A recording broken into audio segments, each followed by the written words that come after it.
We don't. We don't get a flashbang today. Hello. Welcome. Not the BAFTA. Hello. Welcome. Traded in a gun. Got an HK UCP. What did you trade in for that? Majestic Potato. Also hello. Welcome. Calico Liberty 2. Very nice. And traded in a gun. You did no such thing? I don't know. I don't think the armory is going to be lying about that. But hello, how's everyone doing? We are doing something new. Doing something new today as well. We are also live on Rumble. So I'm trying that out. I'm gonna see how that goes. But we are there as well. So very fun. But today, basically, we're gonna be going over the last of the stuff that we still haven't gone over from SHOT Show, because people still keep releasing videos about it, and so we will continue to consume said videos.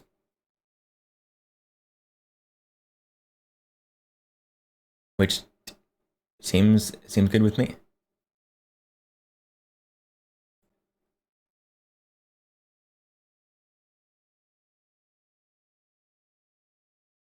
So, let's see.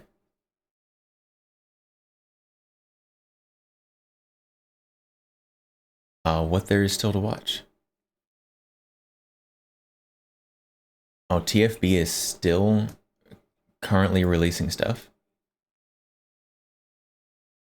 Let's see, so let's start with the TFB ones, I suppose.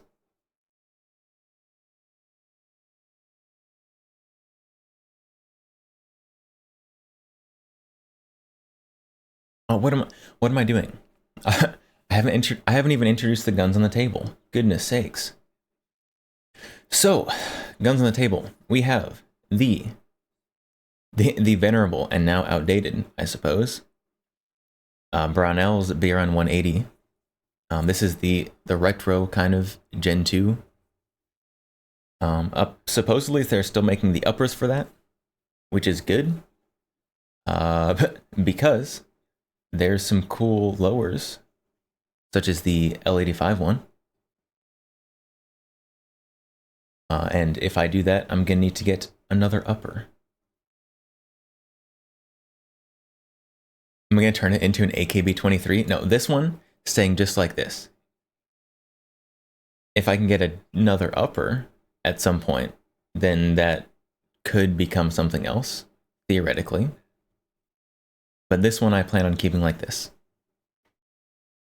We also have the HK VP70.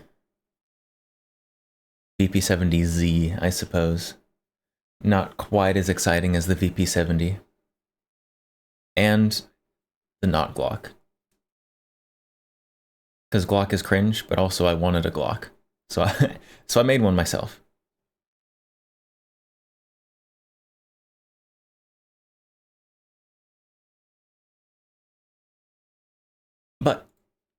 But oh goodness. Let's get rid of that.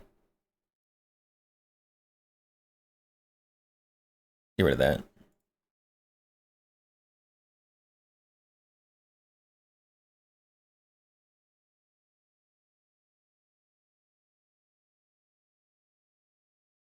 There we go. There we go. We're getting there.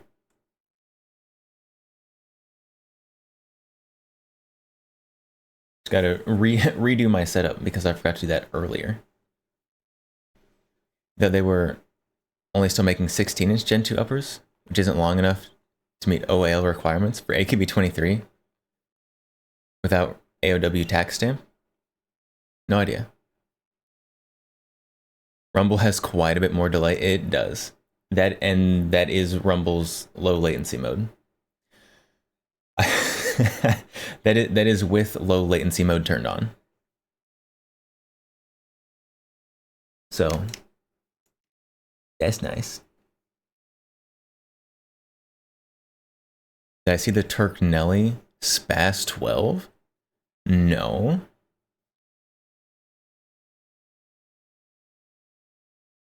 Eight seconds more delay on Rumble. That's okay. Twitch is still the main thing. Rumble is just extra in case that takes off for some reason. But as far as I can tell, Rumble doesn't have a lot of the things that I really like, such as but not limited to channel point redeems and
hello. Oh my good.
Oh my goodness.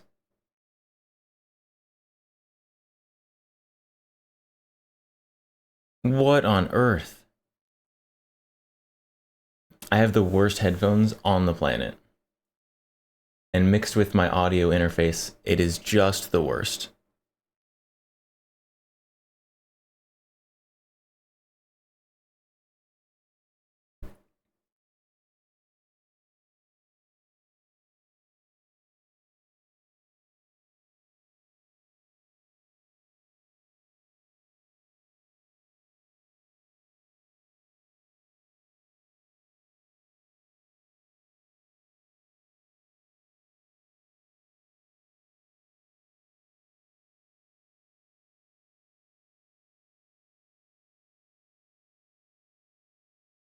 Oh my goodness.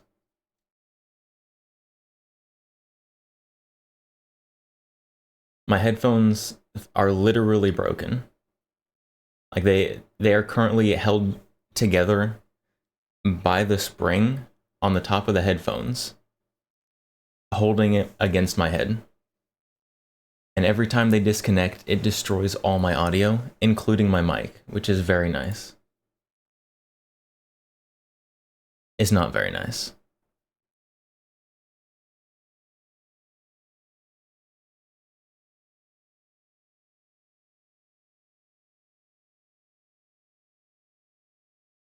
You find threatening, misbehaving tech with violence works the best?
Do we have something there?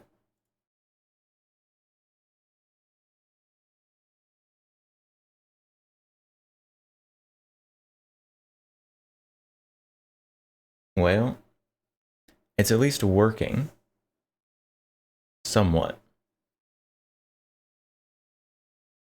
I have swapped to earbuds. My headphones have been fired.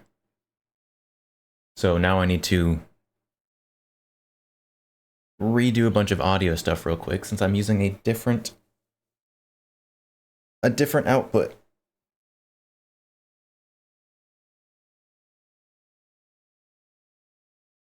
Because I cannot hear everything I am supposed to, let alone, no, I can't hear anything I'm supposed to, actually. But you guys can hear me now.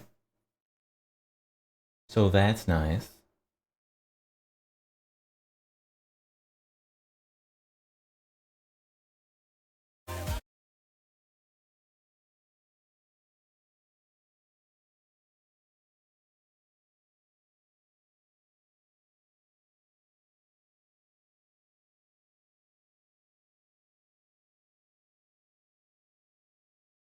Why can't I hear stuff?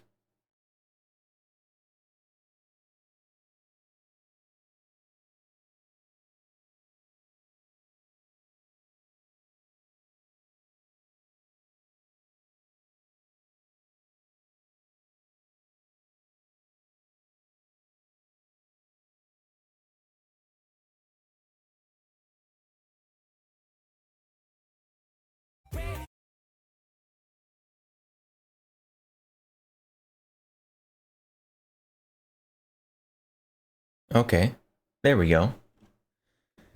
Now I can hear.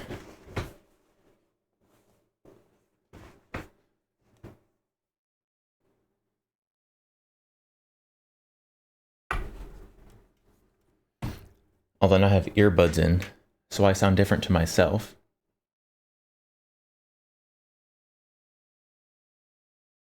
And we're getting no mouth movement now for some reason. This is fun, isn't it? Oh, there was a little... okay. And mouth movement is gone. Why? Why?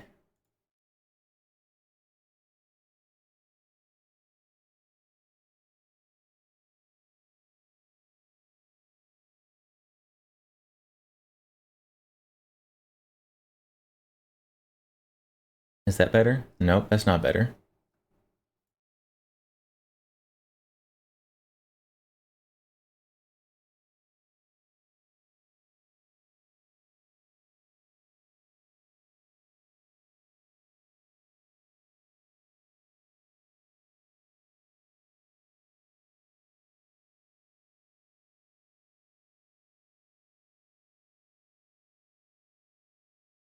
Why?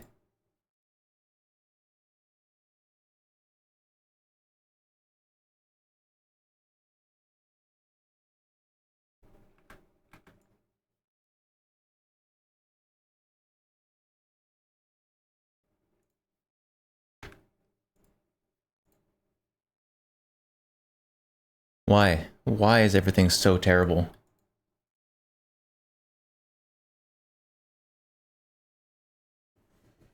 I don't know. Who knows? I think it's good enough for stream to work for the moment.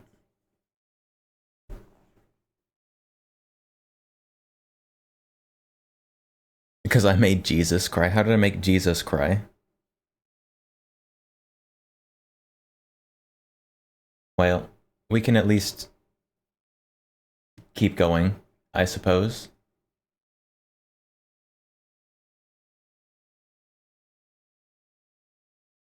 The calico? The calico is a blessing.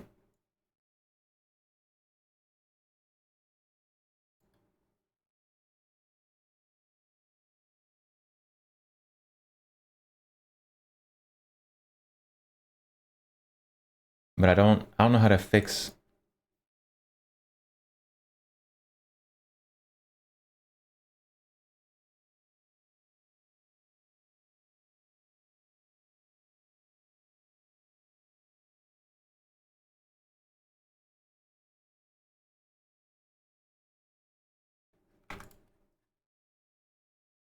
I don't know how to fix things.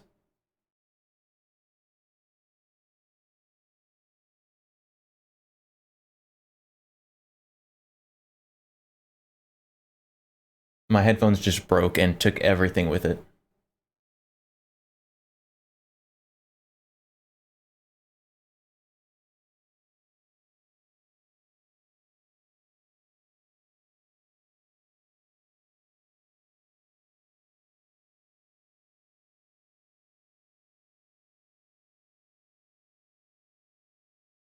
Yeah, I've got no idea. No idea. I guess we're just gonna have very limited mouth movement for no reason at all. Wonderful. Okay. Well, it is what it is.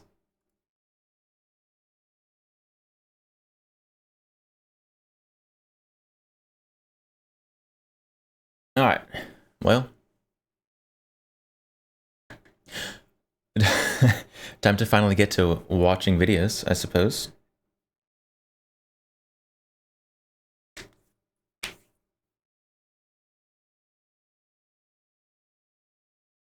A blessing from Satan. Wrong. Incorrect.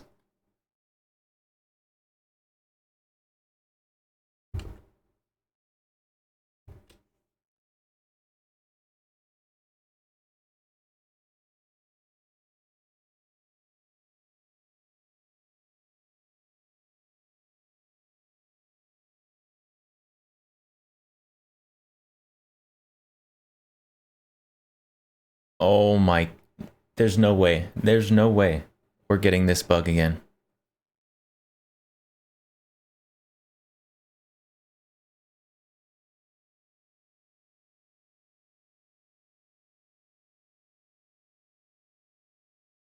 There's no way.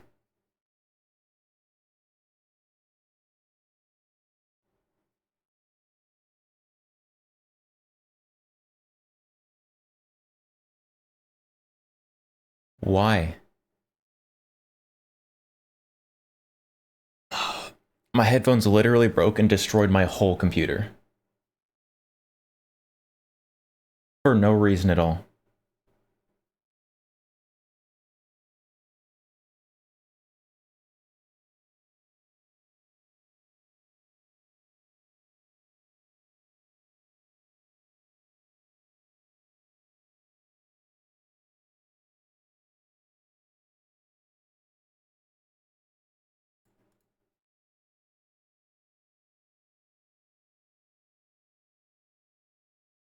I am never buying Logitech headphones ever again.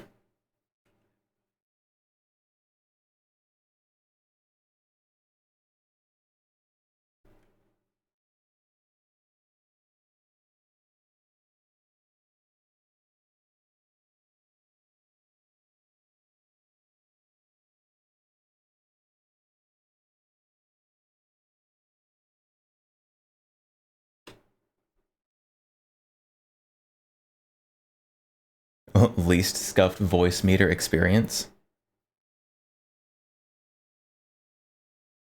But now it's not even voice meter. Like now just like any media is not going to work.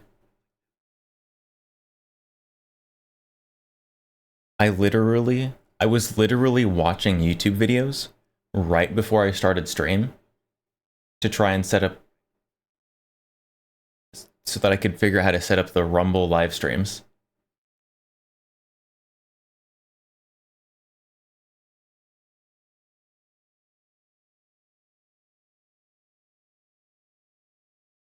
And now they're not working.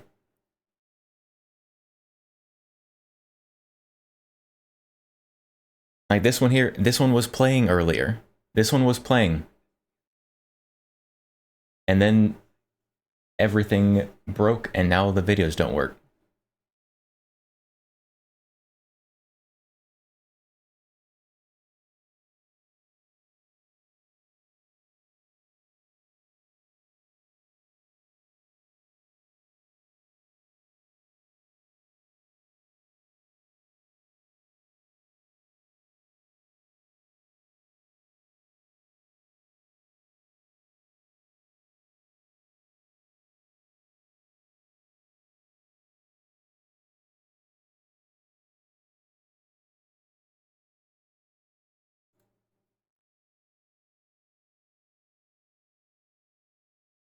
Why? Why?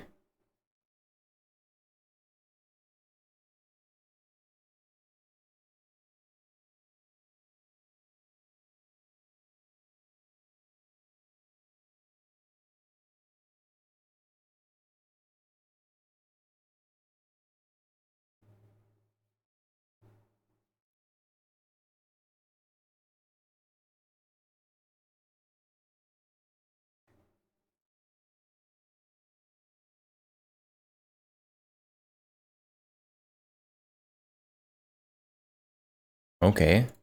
So the video's playing, but we have no sound.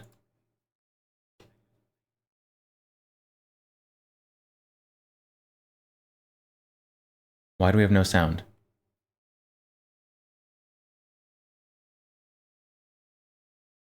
Does it play muted? It's not muted.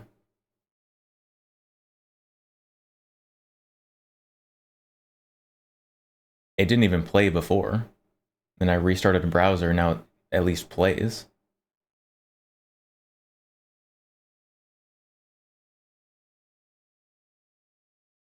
Why? I feel like I'm going insane.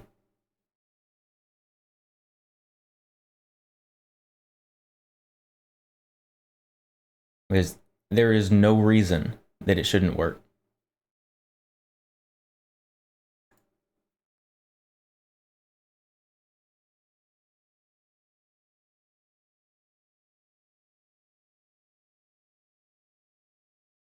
And yet,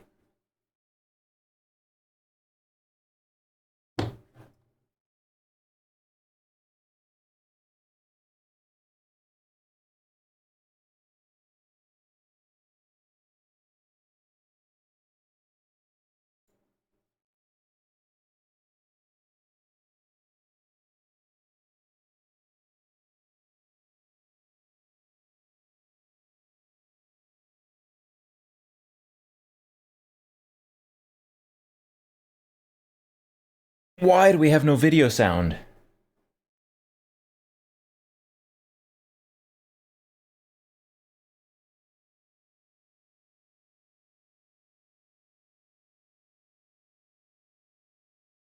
Why do I get no audio from anything, actually?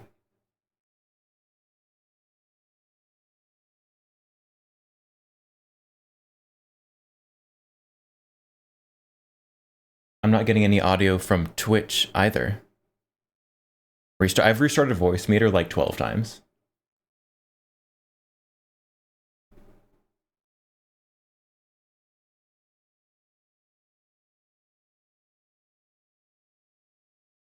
I just am getting no browser audio. We have Spotify audio. Only Spotify audio is working. For who knows why.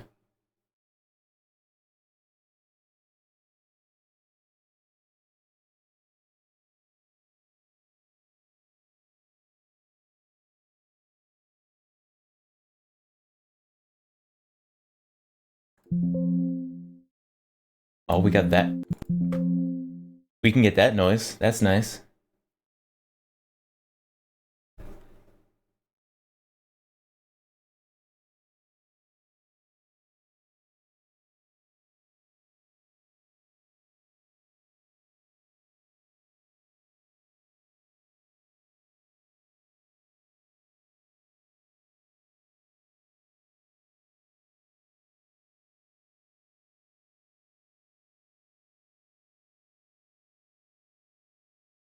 Why?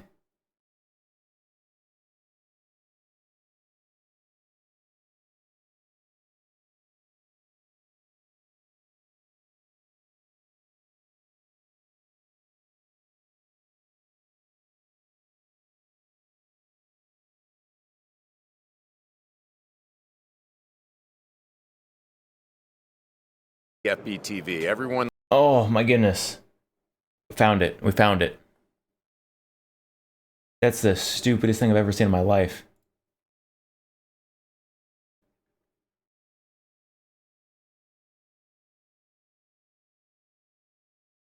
Oh, I'm gonna strangle someone.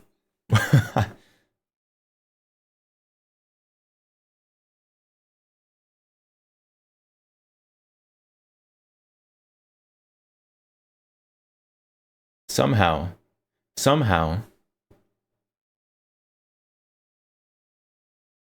whenever my headphones disconnected, it changed all of my Windows default sound settings.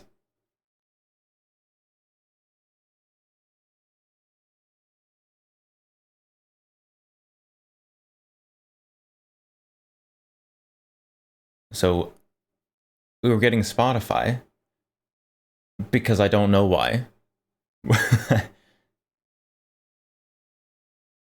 And the rest of the audio was trying to play through that monitor over there, that vertical one that is disabled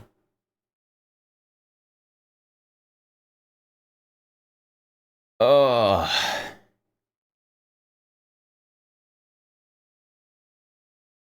Thanks, Logitech.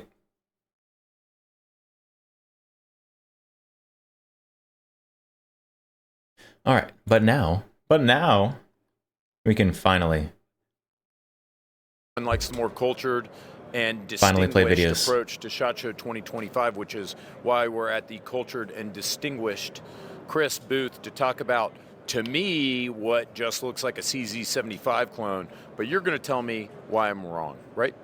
Absolutely. So this is, with the Chimera, you have a conglomeration of different things, right? It's a mythical creature made up of a bunch of different parts, right? So you have 2011, you've got CZ, you've got SIG, you've got Glock. Everything is combined into this handgun. So one of the really cool things is about this gun is you have 4 screws here on the frame, just like a 2011. It'll come apart. You can change your grip angle when you take it apart. You can also change your grip frame size. So you have the full size here, you have a compact here. So you have a 15 and a 17 round mag capacity. It's a CZ75 magazine still, so still that awesome CZ reliability. We're using Metgar mags. You can't kill those things, right? One of the really cool things is, I'll show you here, we can tear apart this gun, hammer down one pin here. You drive out this pin, comes apart kind of like a 1911 grip, right? Your hammer spring housing is all self-contained. You don't have to worry about chasing around that spring. You remove a set screw on each side of this cap here on the end, and you can take that off, and it's a flared magwell that you can bolt right on there from the factory if you wanted to. Push down on the grip here. It's a patent pending dovetail system. You slide out your beaver tail, or your back strap rather. Clearly marks 21 degrees. Well, what the heck does that mean? This is a Glock grip angle. So you can put a 21 degree Glock grip angle on here, a 19.5 degree like a SIG or a 1911, or an 18 degree like a CZ. Holy shit. You slide down your beaver tail, it comes right out. That is not changing the grip angle. Slide right off. So you can customize this grip angle, size, width, everything. You can make it your own grip so that while you're at the range. That's not changing the grip angle. That's changing the back strap. Patenting dovetails. I mean, it's a removable dovetail. I'm sure they could patent that somehow.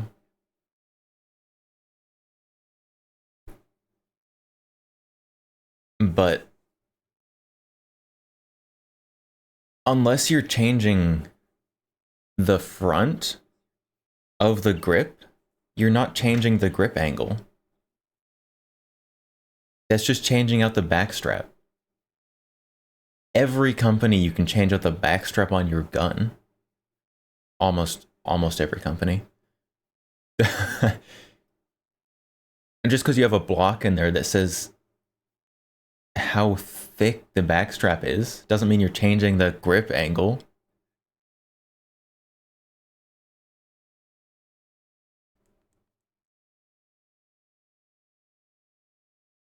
So see, so if I take this gun here, right? We take this gun here. This one does not have removable back straps. And then we just take the back and just like scoot it so the bottom is thicker. That's not changing the grip angle. That's that's not how that, no. That's not how that works. That's just changing the back strap.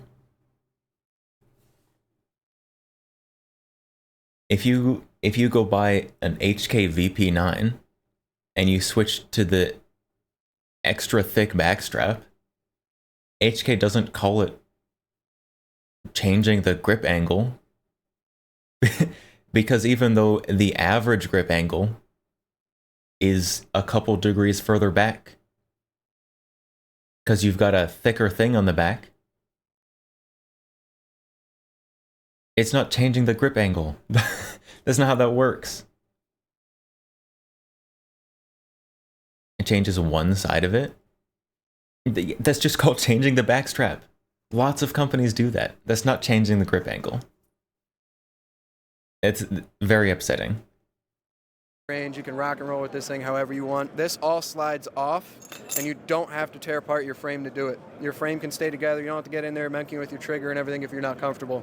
And you can pull that off, and then you can bolt on your next grip that you could buy from us. Your magazine catch is reversible. It's one little screw in there you'd pull out. You can flip it around left-handed. I'm a lefty, wrong-handed, some people would say. That, yeah. I'd say I'm the better hand, whatever, but that's just me. So on the frame here, one of the cool things is you have right away, you can bolt on a nice good old gas pedal if you wanted, or you just have these lower profile thumb rests. You can remove it all together if you wanted, and you'd still have a nice recessed area to index off of. On the front of the frame, you notice you have 2 holes here. You can remove your Marketing lower rail. BS, but they're not technically you can bolt wrong. on a nose piece onto the front of the frame, and you can make your full-size frame they're all the technically way out wrong. to the end of your slide. Which is really cool about that is your frame is the exact same frame for the compact or the full size.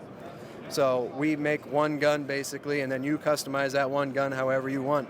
When you remove this lower rail, you can bolt on a full-length rail that'll go the whole end, or you can remove that all together. I thought that Chris was actually going to be doing something interesting. Of that gun. And then But up they here just on the top, we're working made with interchangeable agency. back So this straps is an agency patent and are design calling for it the something actual different. plate, so you can run a dovetail sight in front of or behind your red dot, however you want to run it, right? You have got the 5 major dovetail, or not dovetail cuts, but the red dot cuts for that optic plate. So you've got literally 10 options of plate that you can run on this gun. So you have your front sight in front or rear sight in front or behind the red dot, and then you've got Seymour, you've got your Doctor, you've got your RMR, you've got your Delta Point Pro, and you've got your shield sight options. Technically speaking, modular is shit. Yes, absolutely. Is there any parts compatibility with any legacy design? Yes, absolutely. And then you've got Seymour, yes, you've got good your comment. Doctor, you've got your RMR, your Delta Point Pro, and you've got options. Technically speaking, modular is shit. True. Skew nightmares. Yes, absolutely. Is there any parts compatibility with any legacy Yes. designs out there? Other than the magazine, no. So, well, the magazine in the front sight is actually a Sphinx front sight that we used to do. The height might change. We're going to refine that a little bit here. We can get right into that too. We're expected to get it out to the market by the end of the year. It might end up being more like the beginning of next year. We'll see what happens with supply chain and everything.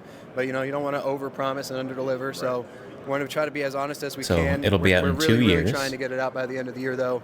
Another cool thing is your decocker safety option. So this one is a decocker option. You can swap that yourself and turn it into a safety. It'll come with the decocker from the factory, though. Okay, so cocked and locked is an option. Yes, absolutely. Talk to me about the trigger.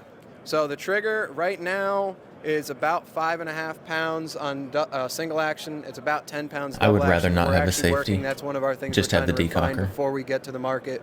We want to try to get it down to 6-7 pounds, somewhere in that for the double action. Single action, we're going to try to shoot, at least 3 pounds. Obviously we could do Guns a and little bit more Knives. maybe Hello, for competition style models, which by all means we could release that later on. Right now the base model is going to be decocker. You just missed for full size and compact. everything breaking. Some things are still broken, It's going to be a as you can tell by $13,100 me MSRP talking for the and my mouth not moving. compact, and $1,350 for the full size. Where are these being made? They're being made in the U.S. Okay, that's great. Now, everyone talks about modularity and how great modularity is, but when there's no support and there's no accessories, no one really gives a shit about how modular something is. So we've already kind of talked about the grip panels, the grip angles that you guys are going to be supplying. We also talked about the different size frames and slides. Do I know how's why the it's broken? I do not. I have no idea. I would say that nothing has changed, but as we already discovered, when my horrible Logitech headphones were breaking, they were just changing my Windows audio settings just for fun. And so I had to go through and change a bunch of settings back to how they were before. And so probably something has changed, but I don't know what it is or where it is. Which is the worst thing ever.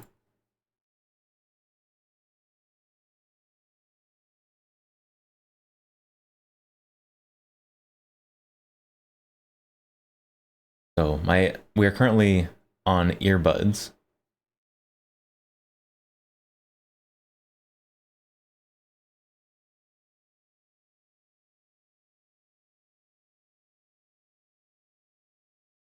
which is nice.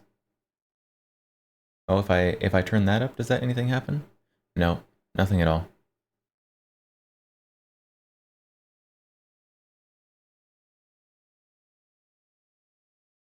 You hacked into my computer and chained things because I don't play RDR2.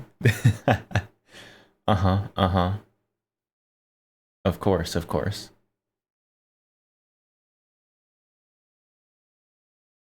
Interchangeability going to work with the frames and slides? So you can take your out-of-the-box full-size gun, slide that slide off of there, and we can put that compact slide right on it. And vice versa? And vice versa. Okay. Like So I it said, is. The frame is literally the same exact frame for both guns.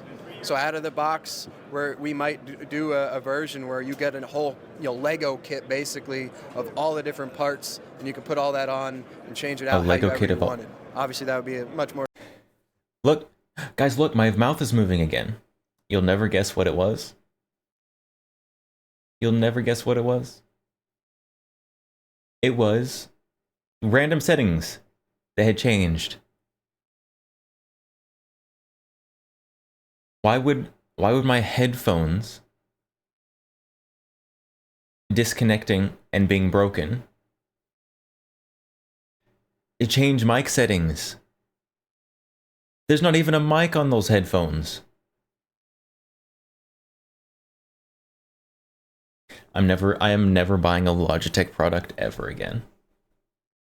More expensive package, but hey, if people want it, we might do it.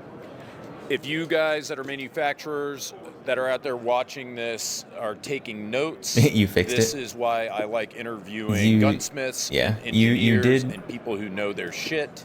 You get me Nevin, to not gonna lie to you, it'd be check great if you had a nice the set of default fat mic tits, settings for Windows. But at the end of the day, I'll take the knowledge and the technical expertise because it makes for a great video with a lot of And detail then that's very useful for our viewers. the So I mic wanna say settings thank for you very much, Nevin. Thank you guys for the tracking watching software TFB as TV. well. We're bringing you more SHOT Show 2025 coverage.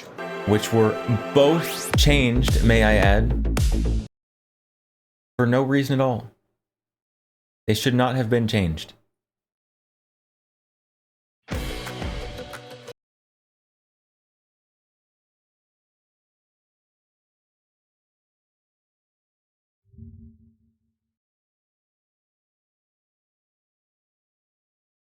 Lies, all lies. Mm-hmm.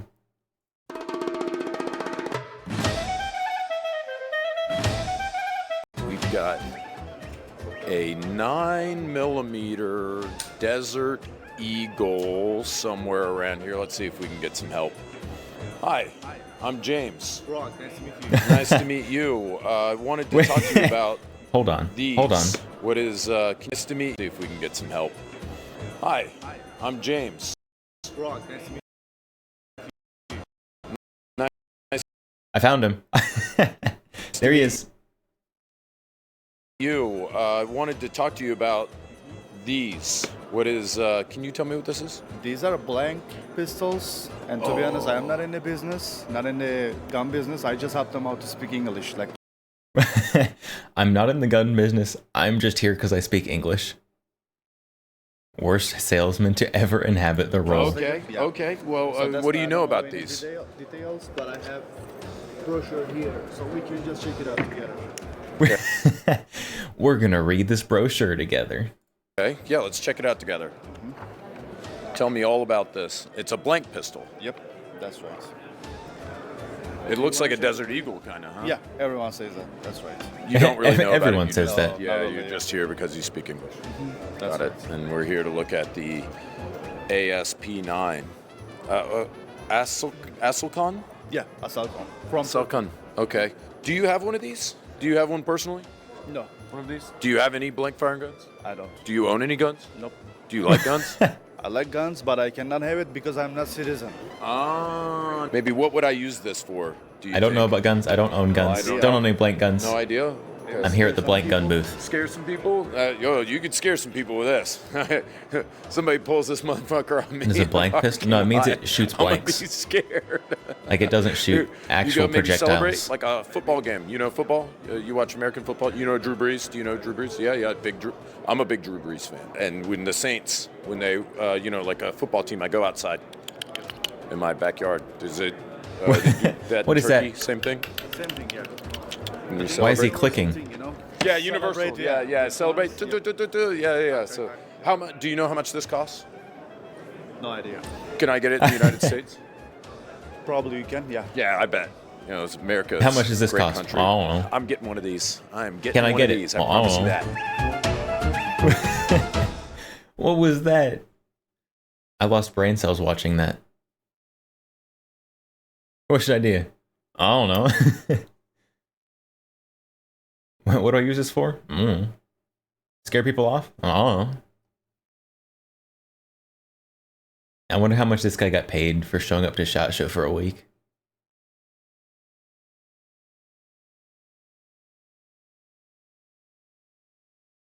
That's crazy.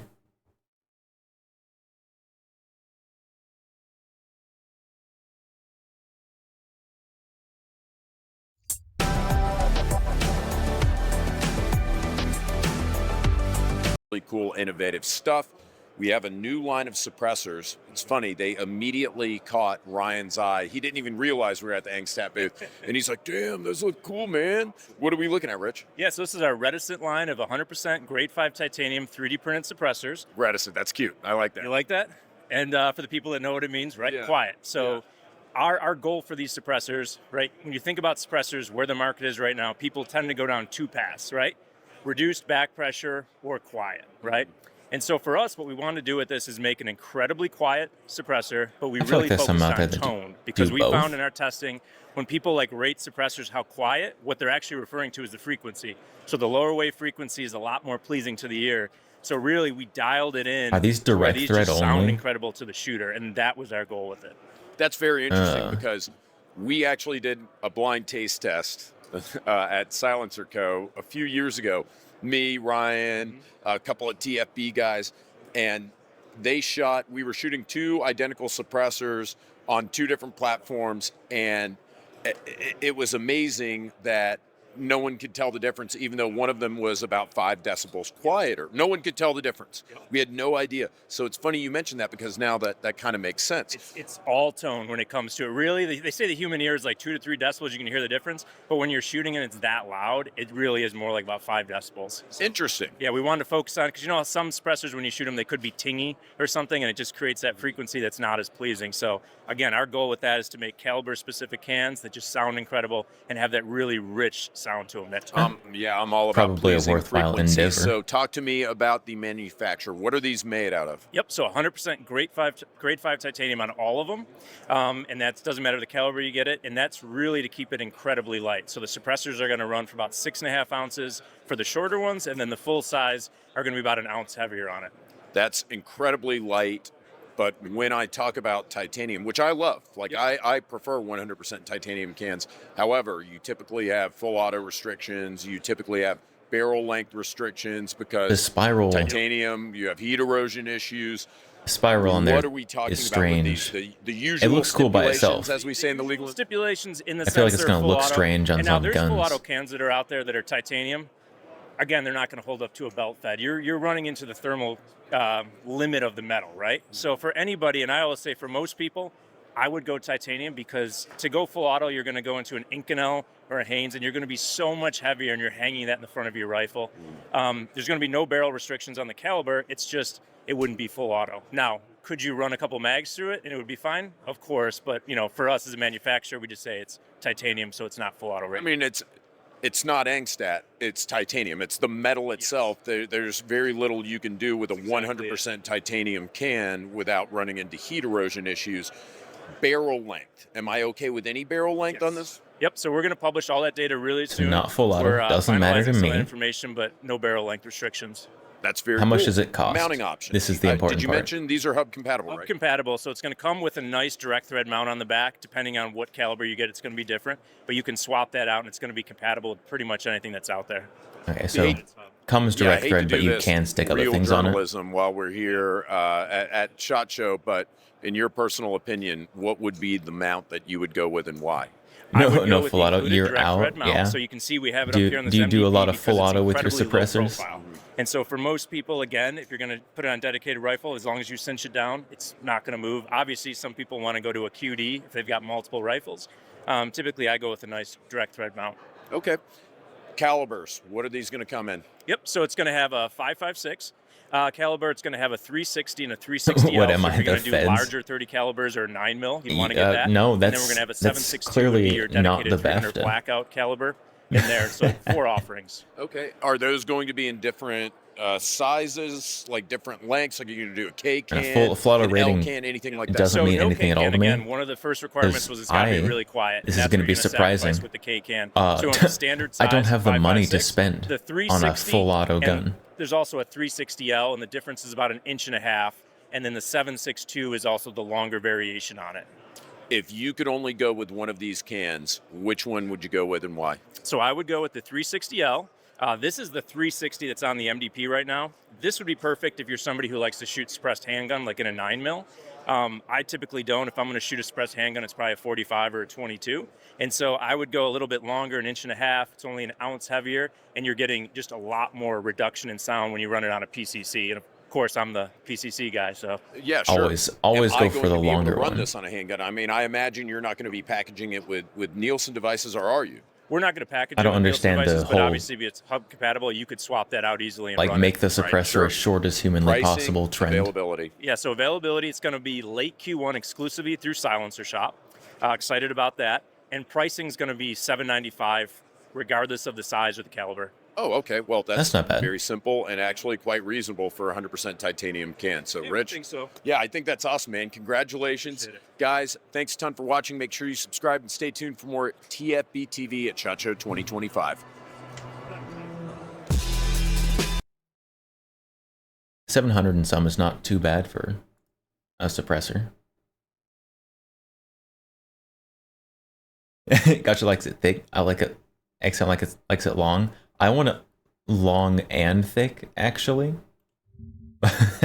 No reason you can't do both.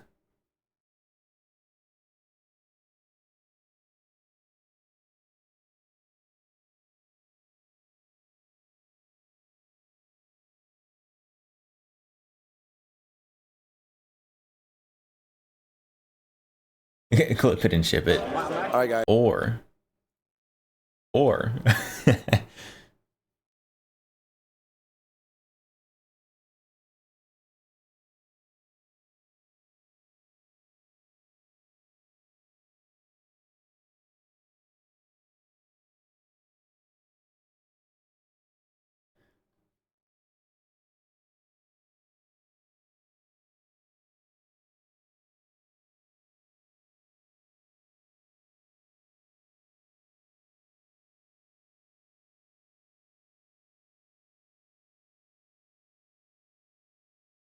there we go. Now the video's actually in the right spot. Still too expensive? I mean, once you add in the tax stamp, yes. Yes. Once you pay your I'm rich enough to have cool things tax, then it's too expensive. Guys, you think you're a TFB TV, but this is Classic Firearms. And this is the real James Reeves. That guy's a knockoff. I call him my Turkish clone. That's why it's crap. It's a real deal over here. Look at him, he thinks he's so cool. He's just talking to people. Are they in a lunchroom? He's all about himself. His shorts, his nice hairline, and his friggin' awesome jawline. Just stop copying me. Did you just break my fucking mic? Drops the expensive mic.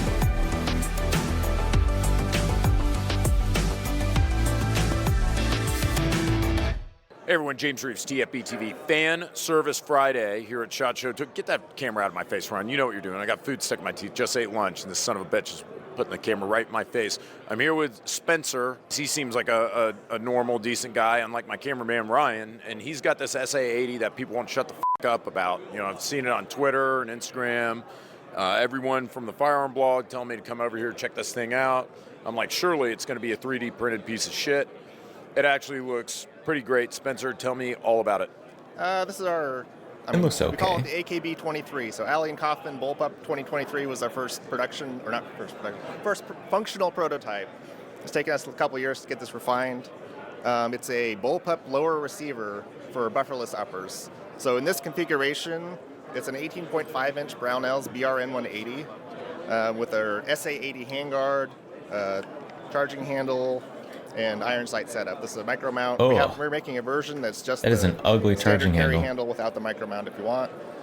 It looks like a BRN, or it looks like a L85, so that's kind of what's neat about it.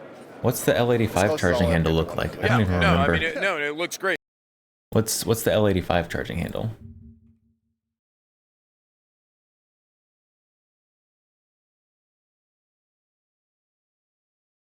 Oh, it actually does look like that? It's awful. Oh, that one doesn't.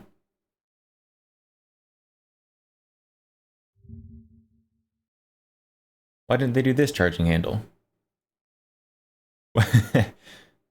Just the peg.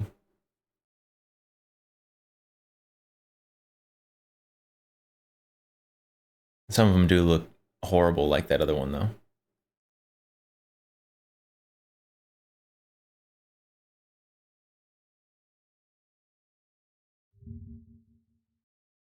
Whatever is... whatever that is.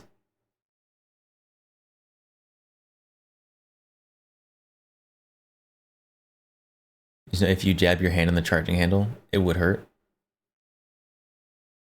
It's also a shell deflector.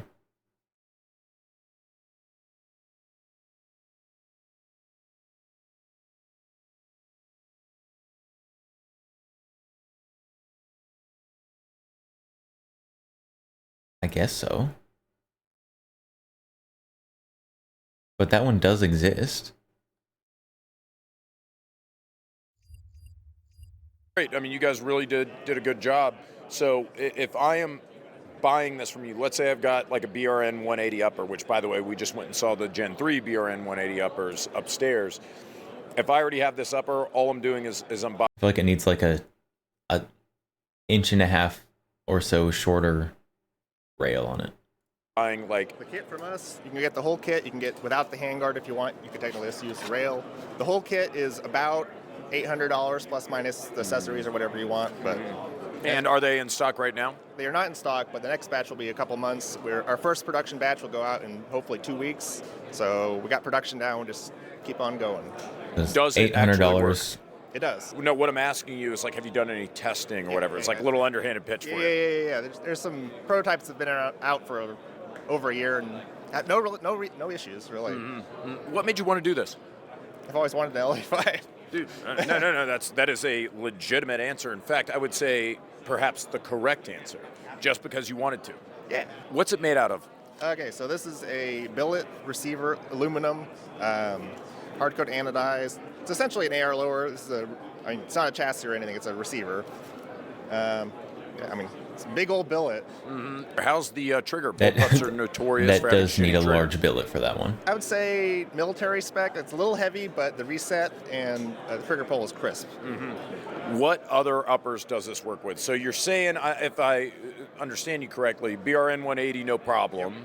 You can do so. The end caps come off. They're modular. I know it's kind of a meme, but the end caps come off. You change a cheek piece in your end cap, and you can use the receiver with a Jackal and a Foxtrot mic FM15. In theory, like a Sig. So I mean, there's You can do all kinds of crazy, goofy stuff if you wanted to. okay, standard AR mag, obviously, right? Stand egg, yep. American And it works L85. with, no, the 416 L85 at home. L85 issue with like PMags, the Gen 2s earlier. So this will work with Gen 2s or earlier. This one right here is a Brownells BRN 180.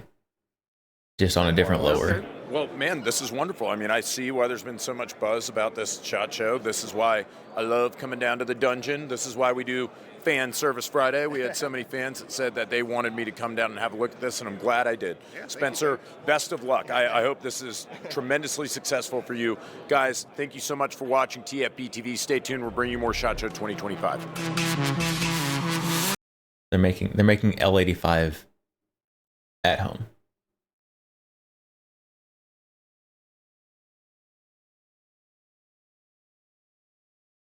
So are there any other SHOT Show videos that we need to catch up on?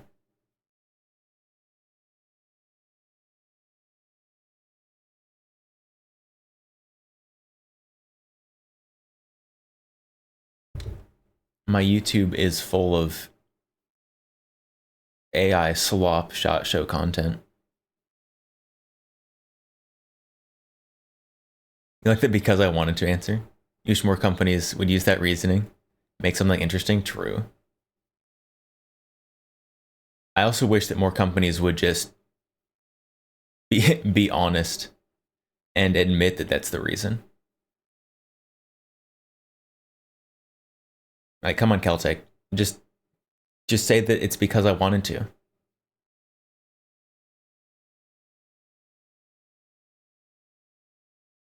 Nobody's seriously gonna take a 5.7 defensive pistol. You just thought it was cool, and that's okay.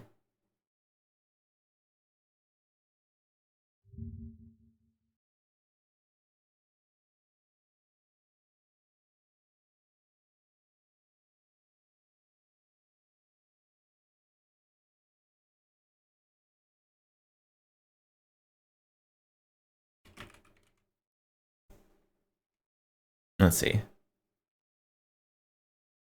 Filters today. Looking for SHOT Show stuff.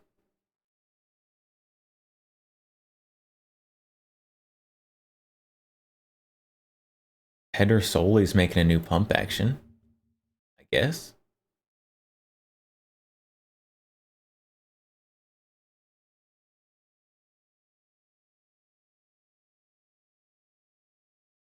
Lots of pistols that look exactly like everybody else's pistols.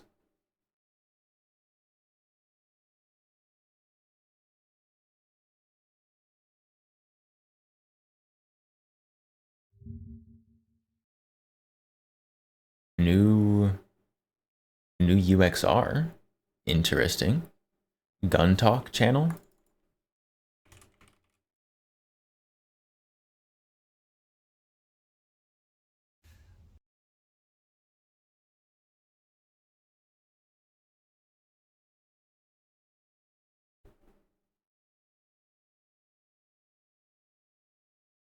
Gun Talk Media.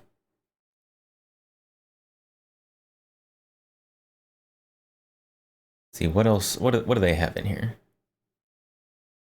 A lot of scopes.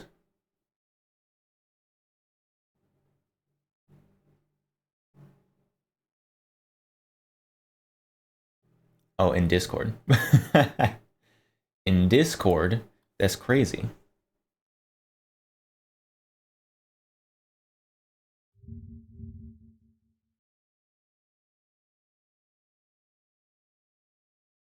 Oh, those are not. I was expecting videos when I clicked on the not YouTube link for some reason.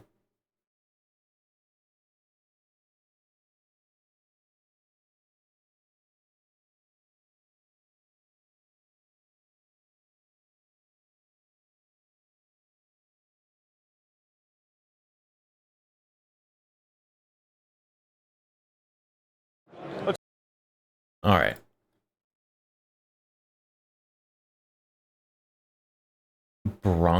I have never heard of Bronco Defense.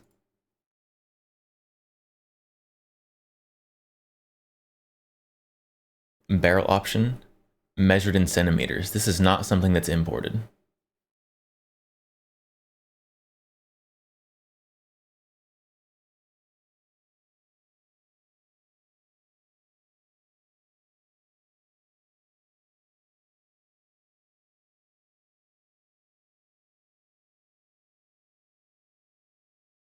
I mean, it's cool. M3 clone. I'm not particularly pining after an M3, but they're neat. I mean, they've got M4 clones, so why not an M3?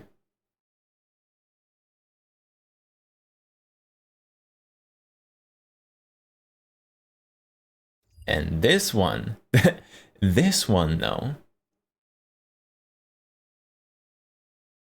This one, this one's interesting. TAC SX12 SPSF.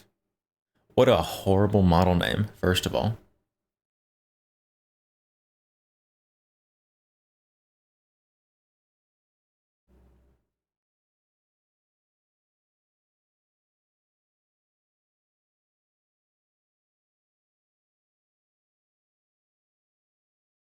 A SPAS 12 clone.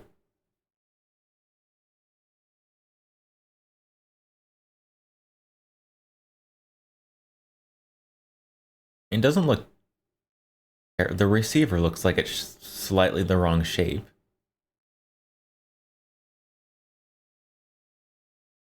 But I mean... Turkish SPAS 12? Is this... semi-auto and pump action? It is. It is. I answered my own question.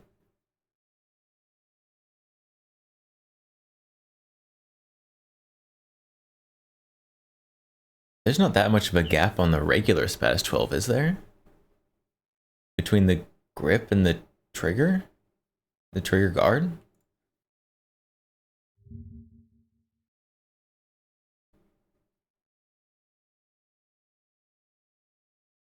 Of course there's not. It's a Franchi.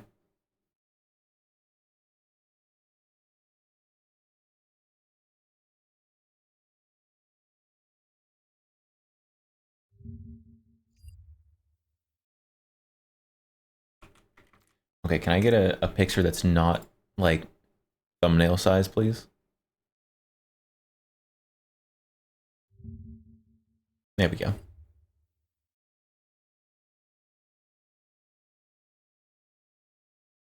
Okay, so why is the grip not closer to the trigger guard?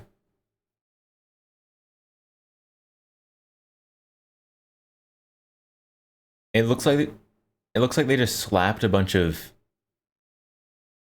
SPAS 12 furniture on some random receiver.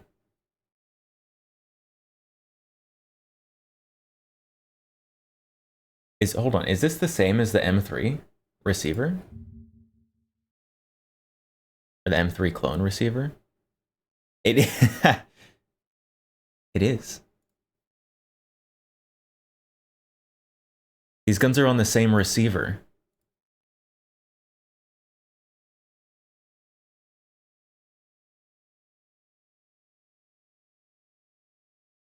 Why? Why?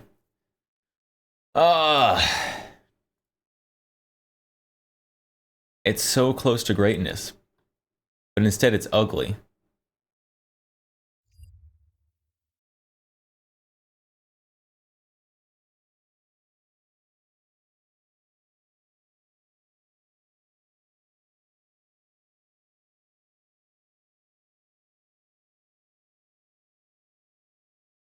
Why? Money, obviously.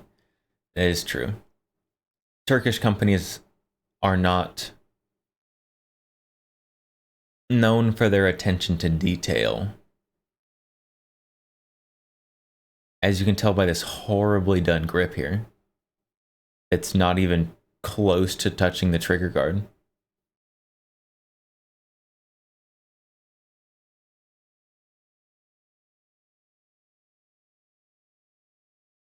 I mean, if it's like $350, $400, like most Turkish shotguns, then all right, I guess.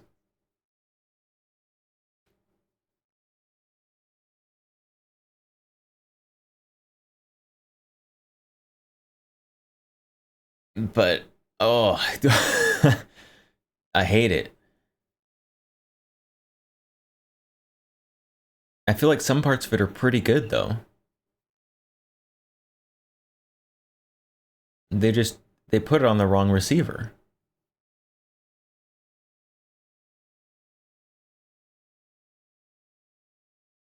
Plastic clamshell over an existing model with a couple specially, I mean, yeah. So it's this one. It's literally this one. just with different parts on it.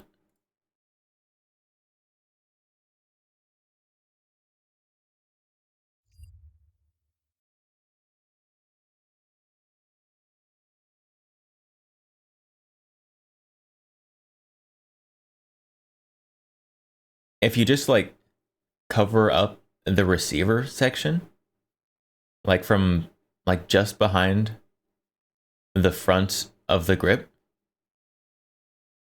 to the front of the receiver, if you just cover that part up, then it looks pretty good. just cover up that part and then it's okay.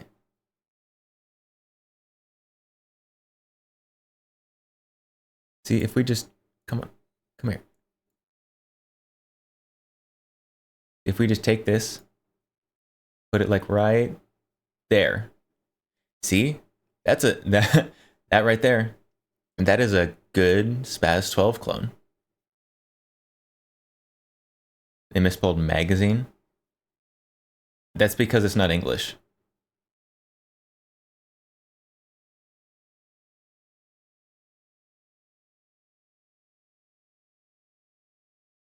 I mean, I guess technically it's English, but it's like British people spell stuff bad.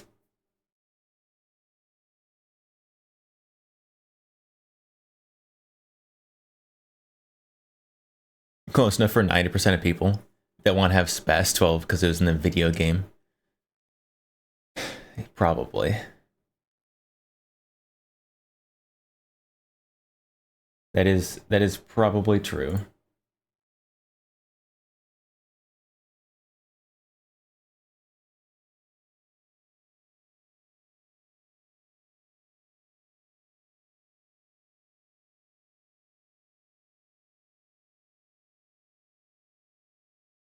All right, let's get this back off.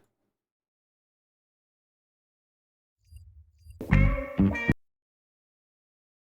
right, what do we got next? UXR. Hey party people, Andrew here at SHOT 2025, hanging out with Zach at the PWS booth. It's kind of a mouthful to say, but It's I a think bit I got much, my yeah. mouth around it. You got It's a couple okay. of new things? Got a few new things. That looks very different. Yeah, so this is something we kind of teased it last year, but we're shipping them late Q2 into Q3 this year. This is the UXR in the 7.62x39.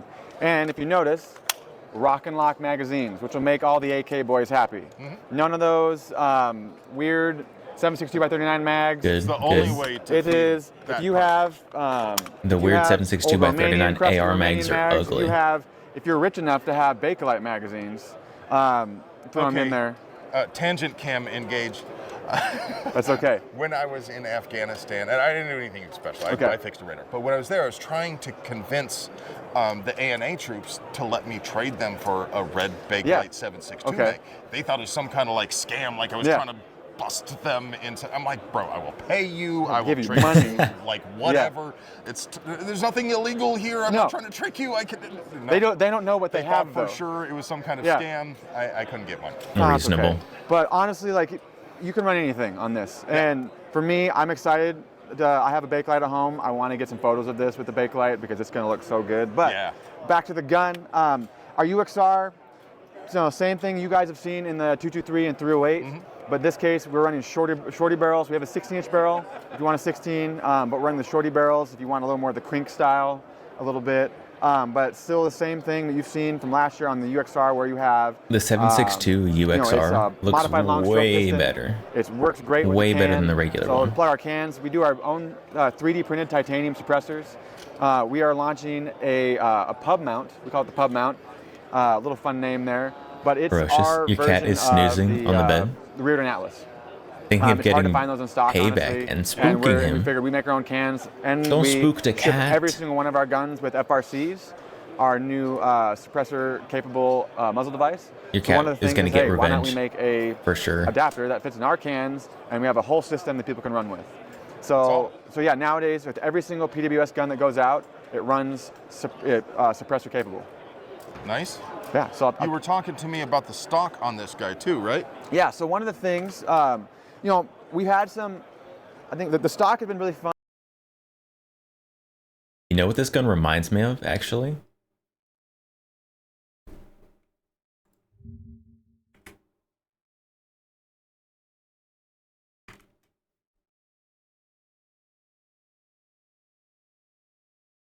You know what this gun reminds me of?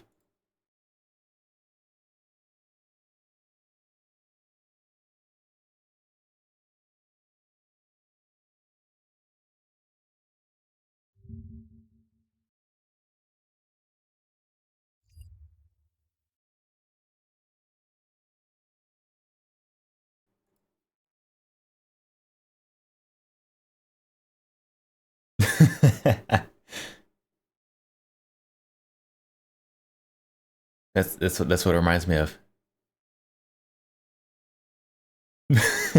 Cease my heresy? What do you mean cease my heresy? I would love to have one of these.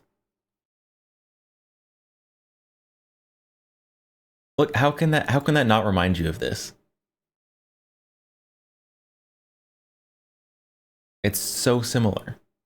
At least like in the lines and stuff.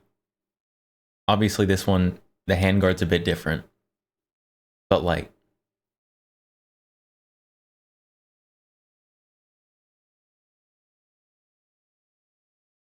if the receiver on this one split along this line here, instead of this line down here, it'd be exactly the same.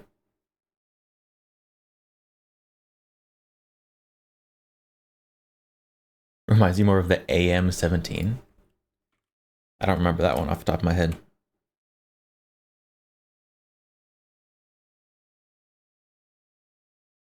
Oh yeah, that one too.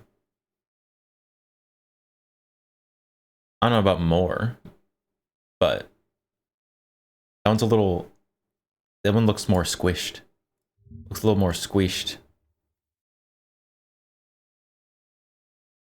I can see that one too, though. The stock is more similar on this one. This one got squished. Got squished together. Fun. One of the things is people have been asking for more modularity, and you know they brought up a good point, because the UXR is a modular gun. You can change out to different calibers and all sorts of things like that. But we kind of limited people with the stock. You're pigeonholing your people with one stock. So one of the things we're going to is an AR style stock. No. Sweet. Where no. It simplifies our Don't do that. manufacturing process. No. Don't do an AR stock. That's gross. I hate it. Modularity is... I would pay more to not have modularity. I want more pieces that cost extra, that aren't the same as everything else. Give me more proprietary parts. With a lot less parts. That has been an issue with our stocks in the past, but it also allows people to run any AR stock they want to run. So if you like B5, Magpul, whatever it might be, because it works out great for the rest of the gun, because you can run any AR grip. Fixed A2 if you want. Yeah, exactly. No, no. You like, any AR grip, any AR trigger. The rest of the gun's very modular, except the stock wasn't. So honestly, for us, it made sense to go into something like this. And then we're also working with companies to do a straight 1913 rail if you want to go with that route. I was going to ask about that, yeah. And so it opens up a lot of opportunities for people to customize the gun the way they want. Honestly, the pick rail opens up even more with like sort of AK-ish style stocks or MP5-ish style stocks, because a lot of companies out there making aesthetically similar stocks. I want the unique stock. So whatever I want the look different you're one. Going for, Exactly. the pick rail will do it. And that's for the idea is, you buy this pretty stock. Hey, I want to turn it into this or that. You can. And just like you would with an will never AR-15, progress because of modularity. People love the gun industry will devolve so there's no into reason why further a modular gun mediocrity. that can change Exactly. calibers shouldn't have that same ability. But enough with the UXR. We'll go over to one of our new. We just launched this last month. It's this gun. So this is a Mod 2, our 114 Mod 2, but we launched it in 6mm arc. Okay. We dropped True with guns of merit. Nope.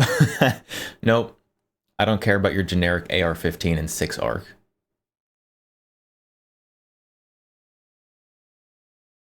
more versatility, more commonality? No. In the apocalypse, if I turn into a loot box, I want them to be able to use none of my stuff. I want it to be entirely not usable. I'm at the Pedersoli booth right now at SHOT Show 2025. In my hands is a brand new rifle, a pump action rifle from Pedersoli called the Jackal 44. Put the AR stock on the pick rail. I will not. If there's So a as you can imagine, pick rail adapter on the back of a gun, the only reason it should have a buffer tube on there is if you're cloning some strange thing that has that for some reason. That's the only reason. That's my last middle finger from the grave. Exactly. Exactly. I'm gonna turn into a loot box. You get to choose to either use the stuff in my loot box or have entirely wasted your time. You get to choose between my stuff and yours, and that's it.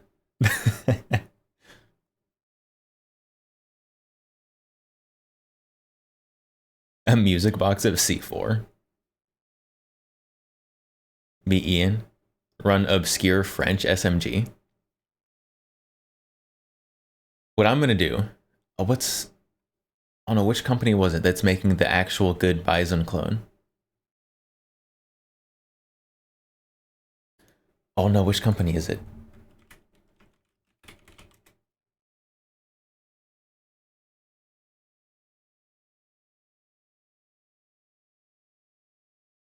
LM Ironworks.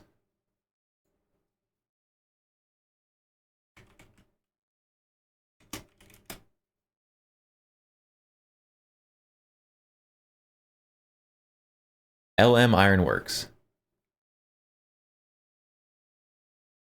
is going to be making a 7.62 by 25 Bison.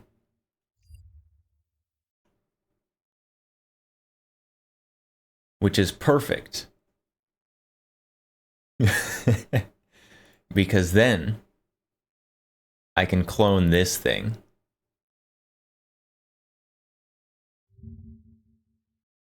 This absolute beauty of 7.62 by 25 Bison with Galil furniture on it. And that'll be my apocalypse gun.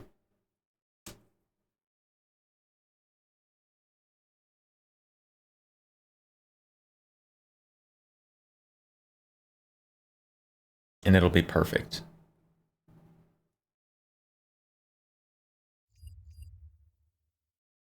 By the name, it's a 44 Magnum, and it's a pump action.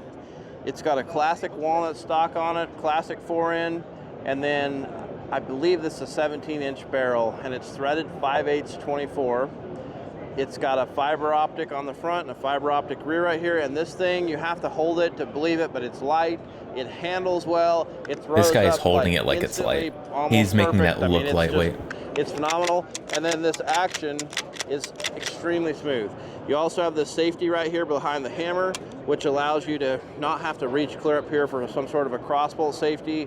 It's got classic bluing on the barrel and the tubular magazine, and then the stock is gorgeous. It's got a nice soft kick pad, and then I don't know what this color is, but it's sort of like a greenish blue, almost like a copper that's turning colors, but I think it's actually really cool. And then the camera is blued as well. The trigger's nice. Anyway, I think this rifle is classic, actually a lot of fun, handles well, just all the way around a cool rifle. Yeah. So Interesting. It's called the Jackal 44. You go to Guns America to read the full write-up on it and see the specs and the other information. But tell us what you think about this. I think it's cool. You guys tell us in the comments if you think it's cool. Make sure you... If you're a gun company, and don't give your gun the same name that another company already is using.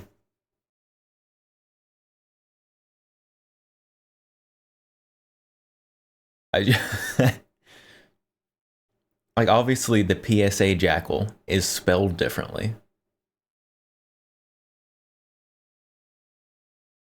But don't give it the same name. Like, subscribe, share, and hit that notification button so you don't miss any of our other SHOT Show content. Does Guns America have anything else? Anything else good that we need to look at? Taurus bolt action. That's been out for like 2 years. It's not new.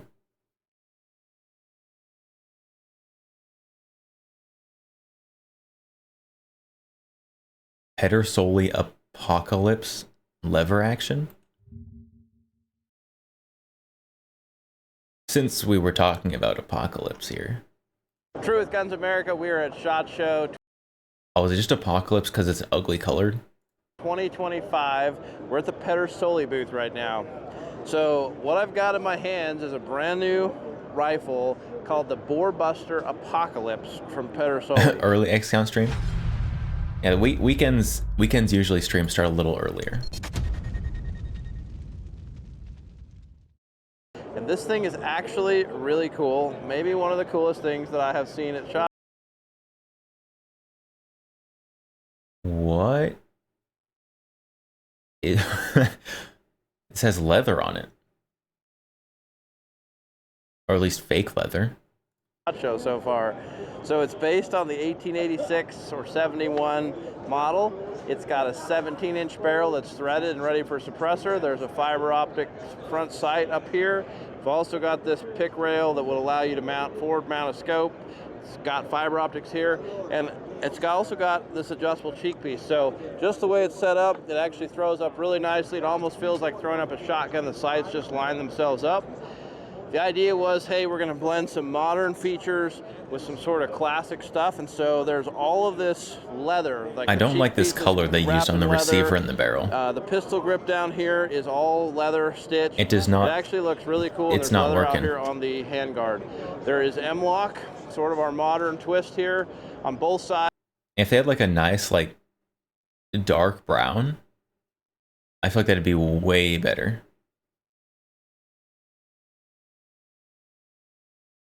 Speaking of leather firearms, the Steyr monoblock. I have not seen anyone do any Steyr from SHOT Show this year. No one has stopped by the Steyr booth. I want to mount on this. The handguard itself is textured and it's kind of a cool color. The finish that's on this is a Cerakote copper, and I actually kind of like it. I don't know what it looks like on the video, but it's kind of cool in person. The hammer's blued and it's shiny.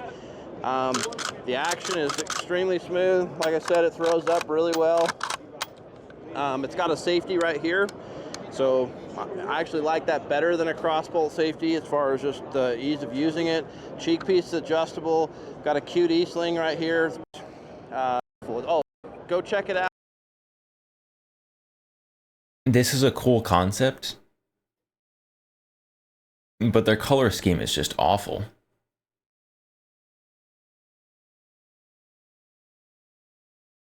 Don't like it. TFB did only an article, not the video. Why even bother? I don't want to read.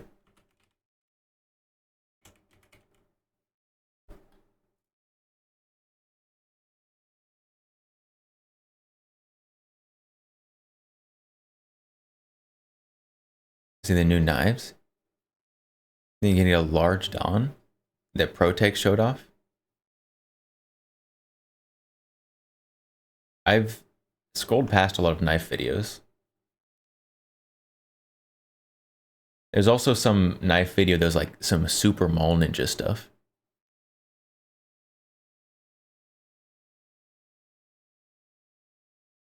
If this picture wasn't so foggy, it might look really nice.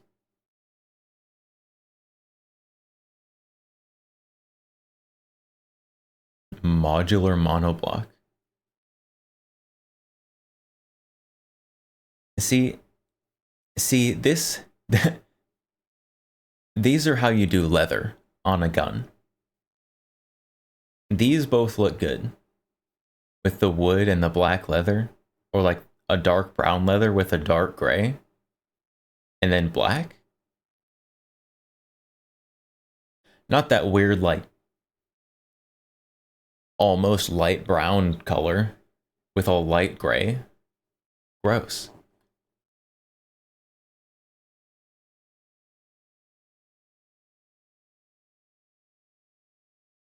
The receiver kind of sticks out at a funny angle up here, but I could probably overlook that. Now you've seen every broccoli head. What's going on, guys? Roger here. And someone finally did a Matador Arms video. This is like one of the only things that I wanted to see going into SHOT Show. And didn't come out until this morning. Here at QBO Tactical, SHOT Show 2025. I'm here at the Matador Arms booth with our buddy David. You guys might remember we filmed some stuff with him back at TriggerCon a couple years back. How you been, man? Good, Yeah, excited. Good to see you. Lots of new stuff. So yeah, we've been working. they have a bunch of cool stuff. One in particular I'm going to show you at the end of the video because that thing to me is like, and I told him I meant this as a compliment, it's like an MP5 SD on steroids. That thing is sick. That's like MP5 SD on steroids. That was my steroids. build in Call of Duty. It was meant to look like that. Awesome, perfect. But you got a bunch of new stuff. Yeah. So take it away, man. All right, so we have had our Glock lower out for a couple of months now. We now have the Colt lower and the MP5. I love a Colt straight mag, dude. The same upper runs on all of these magazine Colt- configurations. And we Colt also and have HK the mags. Dyson, lower here with stuff and Speaking things. of Call of Duty. Yeah, the Trailer Park Special is how I call that one. And we got the 16-inch version in all the magazine configurations. Calls his own gun the Trailer Park we still have Special. The K, the 5, and the 8. Okay. And so we have a handgun that we're showing off here as a little sneak peek. That'll be ready by NRA. Okay. And a bullpup as well. Cool. We can show the handgun here? Yeah. Okay. It's going to be a little sneak tweak. peek. Little sneak peek. It's coming. It's got some tweaks. The texture's going to change because that's not an injection mold, but it's just fun to look at for now. Sweet. And then question, share what you can because I know a lot of us are like, how the hell did you get the upper to work with all 3 different style of mags? You got Colt, you got Glock, and you got, MP5 HK style mags. And Scorpion. I mean, it's different lowers. You're not using the same lower on every magazine. So you just, as long as you line up the magazine right, it'll be fine. And Stizen, actually. So the Scorpion will actually work on the Stizen lower as well. Is there something you can share about that magic? So on an AR9, you have a rounded bolt, and we have a square bolt. Okay. And so it's just about finding that middle ground on where you're going to pick up each round. And most double stack mags are similar enough to where you could just hit that sweet spot. Wait. Wait, but not all of those are the same kind of double stack. Glock mags are double stack single feed. And Colt mags are double stack double feed.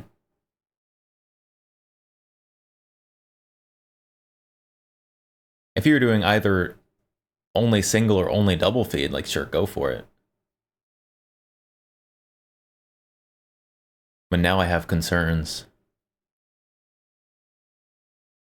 Awesome. So I really like it because, like, when I look, Colt straight mag's my favorite. But if I'm running my MP5, I'm running MP5 mags, obviously. But it's cool to see that, hey, if I end up going with the Mat 9, like, I'm not going to have to figure out, oh man, I got the wrong lower with the incorrect upper. Yeah. I know it's just going to work. So, well, and then Or if white you have, square. if you So have the a bunch of corners Colt are picking mags, up it's hard any to weird find those kinda placements. everything to match. It's like this Right. just runs Probably. with whatever you got. So sweet. Start with the upper and run from there. And they're all bufferless uppers, side charging, non-reciprocating charging handle. It's a buffer pad in the back that doubles as a gas seal. So if you're shooting at The wood pieces on that. I don't know how I feel about that. suppressed, not eating carbon all day, it's real comfortable to shoot. And if I remember correctly, this is your personal build. Yeah. This is the one at GunCon when I saw the wood furniture. I was like, holy cow. Yeah, that one's. These two are Gas actually my sealed, personal so you're builds. not eating gas. Very we bring nice. them out because they're, I don't know, they look cool. So You guys are partnered up with cool companies. They got some stuff with A3 Tactical. You guys know we love them. They make some awesome components, awesome stocks.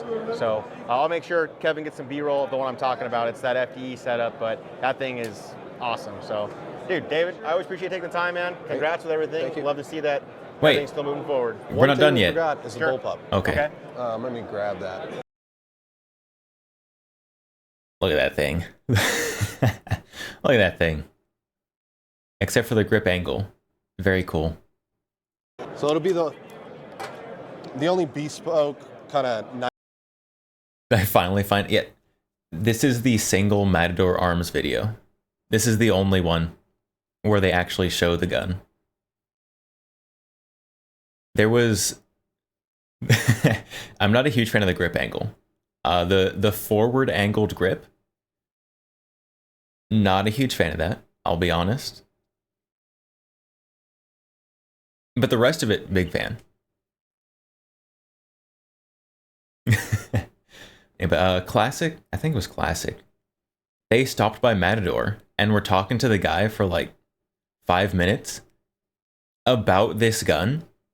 Literally never got this gun into frame. They talked all about it, never got the gun into frame. Which is crazy. 9mm bullpup on the market. Most 9mm bullpups that are out there are rigged from 5.56 down to 9mm. This is meant for 9mm. It will run Colt mags, last round bolt hold open. It's a real sleek setup, and you felt the trigger. It's smooth, it's solid. Smooth. So it's going to be the Mat 9 bullpup? Yep. Okay. Sweet. And then kind of, I know, production stuff, what do you think? This year? Oh yeah, no, we're gonna start working on the injection mold next week, and it'll take 3 months. Cool. So See, that looks cool though. That looks very cool. we should see these by summer as well then. And then pistol. It'll be a pistol. Nice. We'll sell it in rifle with a 16-inch barrel and a pistol. Okay, so it'll also come in a 16-inch barrel, presumably with a longer handguard. Which, honestly, I probably would get the longer handguard. Just so I would know where my other hand was supposed to go. Why is modern SHOT Show coverage? That's a wonderful question. Yeah, this grip is actively like angled forwards.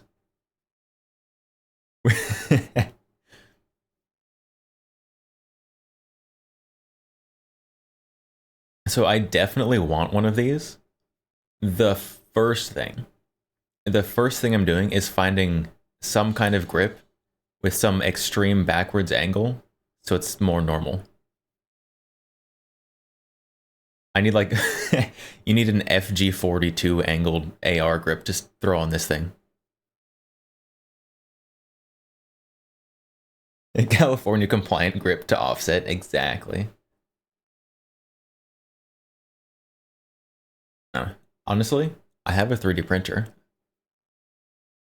I only use it for trinkets, but I suppose I could print a grip for it. I'd rather buy one though. I'd rather buy a injection molded one if it exists. Still in an 8-inch. Sweet. Cool. Hey, I appreciate it, man. Thank you. Thank you. There we go. There's the one video on the internet about Matador Arms at SHOT Show.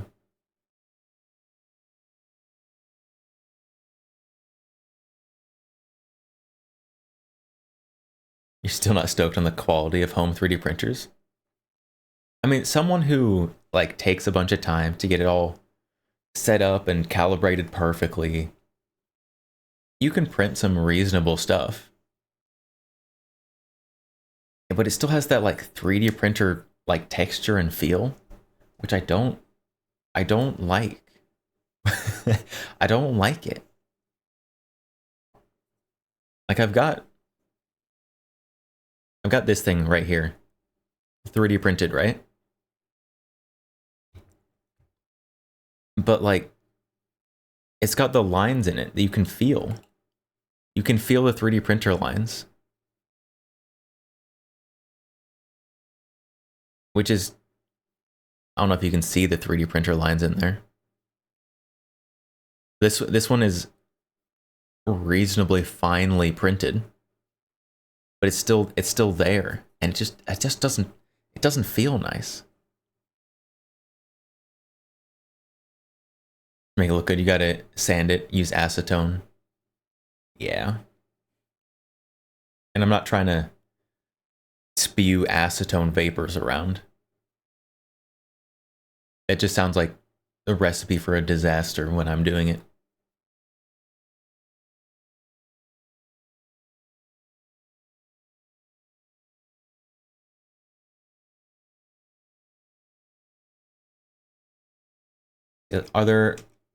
Is there any SHOT Show stuff that we haven't gotten to yet?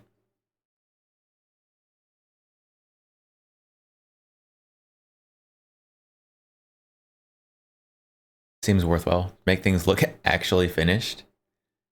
Yeah. If I was ever like seriously 3D printing anything, I would.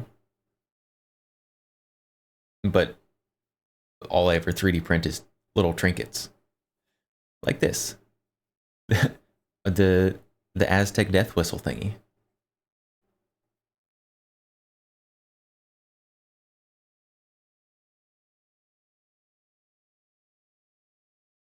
Knife videos. Knife videos. Hang on. There's a knife video I saw earlier today.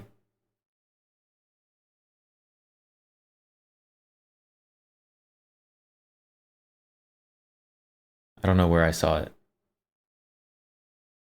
It's like the Mall Ninja-iest thing ever. I don't know where it went though. It's gone forever.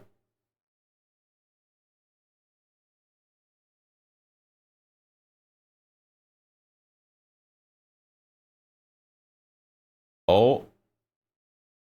Of course, of course. How could we not? The PTR G41.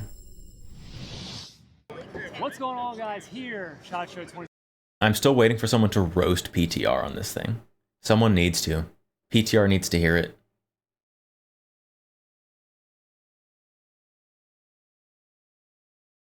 Acetone smoothing only works on ABS and ASA, which are not great materials for gun stuff. Unfortunate. 2025 at the PTR booth with Mr. Bill Gentry. Bill, thanks for having me.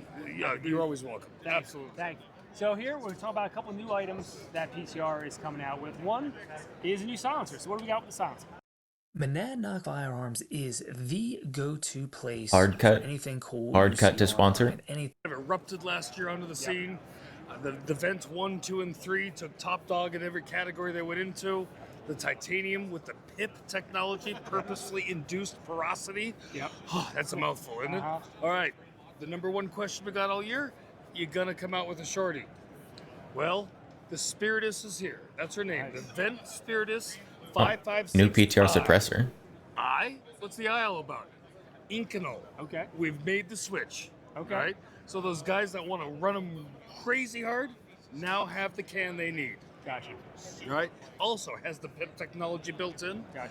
Pew Science just released the data on this can last week.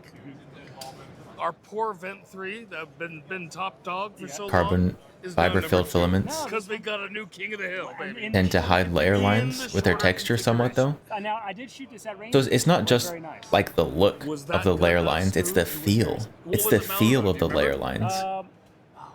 And if it's a grip, It's mounted on our you're gonna it's gonna be a touch It was thing. on the 63, so we got new on new. So I call that the perfect transition, don't you? Sure. Yeah, here we go. This PTR guy. For the premier HK Oh my no goodness. further than Black Ops Defense. Bro's got a sponsor every 30 Why? seconds. And what is the 63? You know, we've promised it 2 or 3 years now, right? Yep. That everybody's like, okay, vaporware, we promised. We've designed, we've redesigned. I wish it was vaporware. Perfected. And it went into production this week. While we're sitting here at SHOT Show, the first production was underway. So we're not screwing around anymore. Well, so this much for was it being designed to vaporware. be the very first hybrid platform to link the AR world and the delayed blowback world.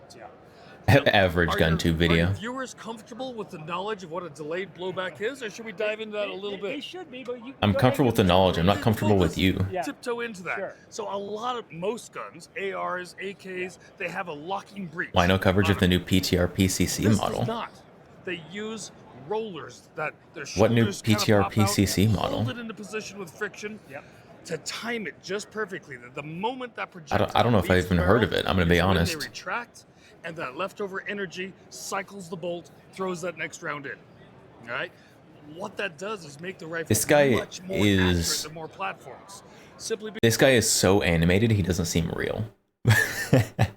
This guy's not real. because nothing is moving until that round has left the barrel. So with that advantage, now we're adding in an AR mag, an AR Gross. grip, Gross. and we've got the bolt hold open on this, so we've got the paddle release on the side. So those guys that all their training is AR based, apply right to it. So Stop- the guys stop that have ARing 4, 5, 6, everything. or gals for that matter, pardon me everybody, that have Just- all these AR just- platforms, they've built just in let every people configuration. have other Tired of platforms. getting bored of them. They want the next adventure. Here comes the next adventure. Wait, no. What do you mean the next adventure? You just said you were making it as much like the old adventure as possible.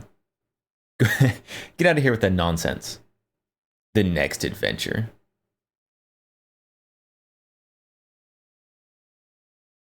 We did everything we could to make this exactly like the other thing. Now get ready for the next adventure that's the same as the last one. All the accessories they've already got at home, they've got a delayed blowback to put them on. Once and for all, finally. So I'll say, so I think, I can't recall if last year at the range day, the 63 was out there, but I mean, it was for sure out there this side, and I shot it. And I think I was pleasantly surprised, one, because yes, the can was on it, thanks for refreshing my memory. But two, so I am a guy that's more used to the roller than the AR platform. So for me, it was just, for the first like couple magazines, it was remembering that it had the bolt lock back. Yeah. And to then I didn't have to charge and slap. It was held open, new insert or new mag insert, hit the mag or the bolt. close, Your and very you're good. first mag, you're doing it like your traditional.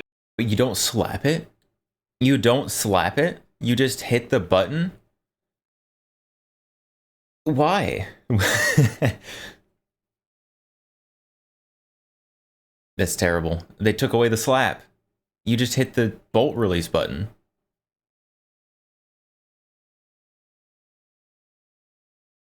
How does it keep getting worse? Traditional HK. You're grabbing the handle, you're yanking it back, you're doing your HK slap.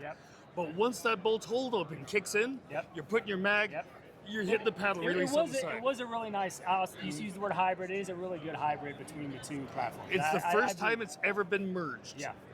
I dig it. Why do gun companies go through the effort to bring back old classic platforms just to make it I mean, as much as possible in actually is one of AR? my favorite calibers to exemplify that delayed blowback, because you feel that momentary double impulse. We're It's taking a that great violent question. impulse and stretching it out. You get the shot, and then you get Imagine the you slap if you recoil charge a little bit manually. later. Slap is So instead of all optional that after violence first going from your reload. shoulder up against your face, it's longer. It's a shunk, shunk. Yeah. It's optional? But if it's held back and by a bolt hold open, then slapping it's just going to push it into the bolt hold open, right?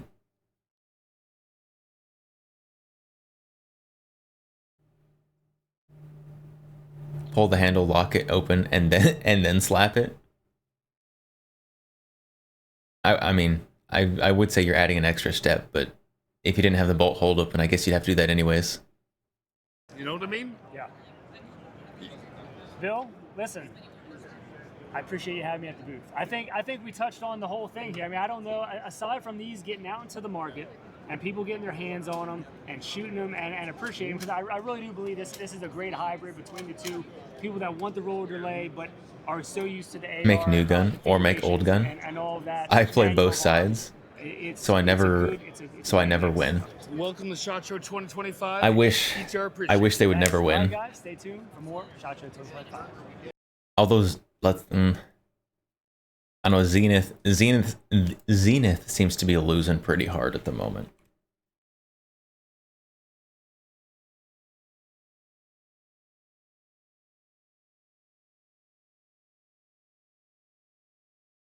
And they definitely chose one or the other, and it was wrong.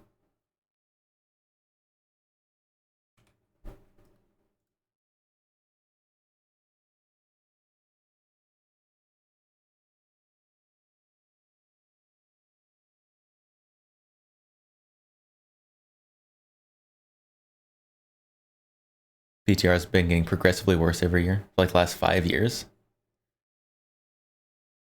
I do unfortunately think that is true.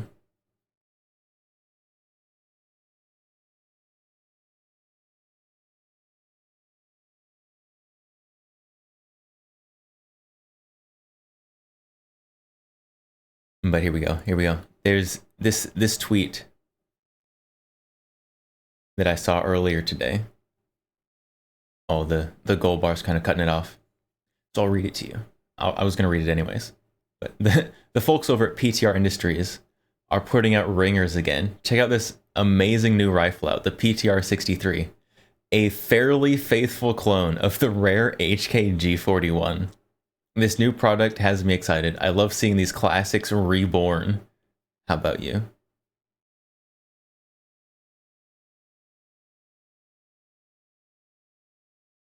Oh, pain. From Military Arms Channel. Fairly is being extremely generous.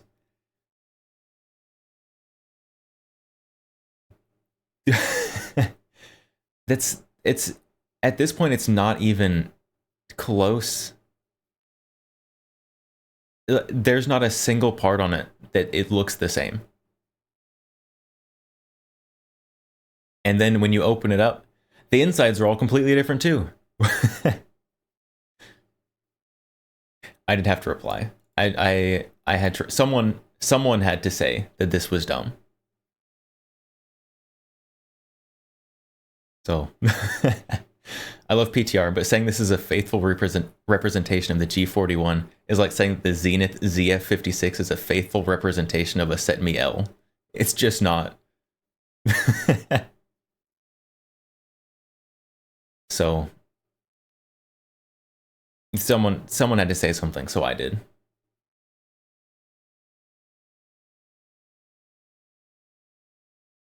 Because it's awful, and I hate it.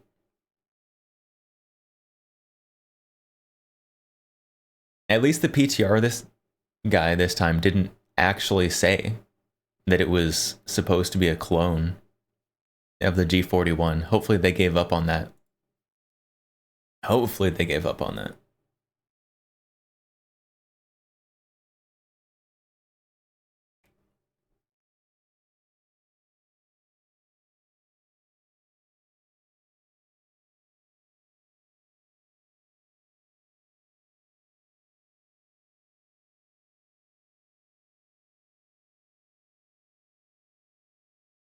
But I don't know, are there any other things from SHOT Show that haven't been gone over yet?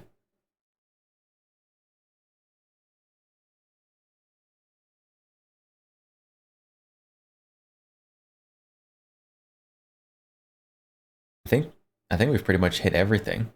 There's stuff that I would have liked to see more videos on, like that MC6 revolver and the Matador bullpup.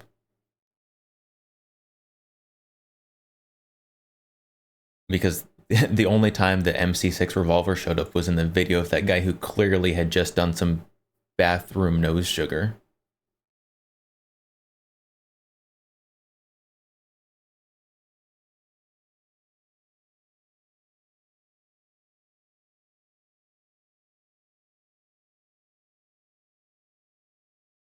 So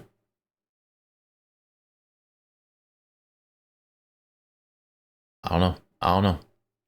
I think that's everything.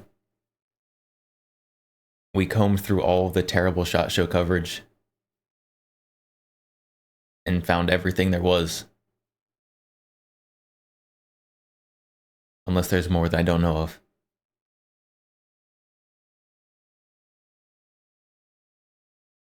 Extreme angle AR grip for me. Oh no.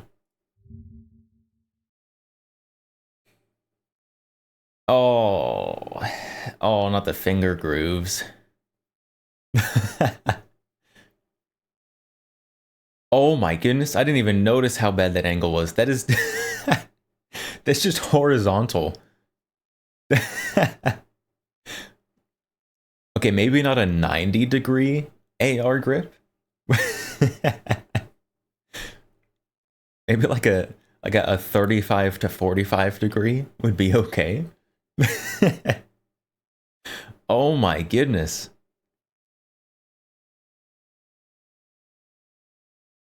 Featureless California compliant grip. That's awful.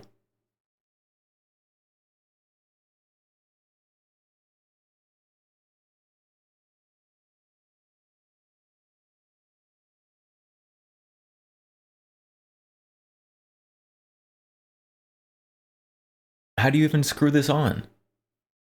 Is there a hole in the bottom of your grip right here? There's gotta be.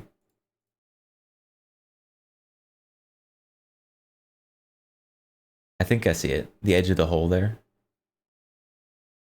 There's a hole in the bottom. Oh. Looks like you see a hinge pin.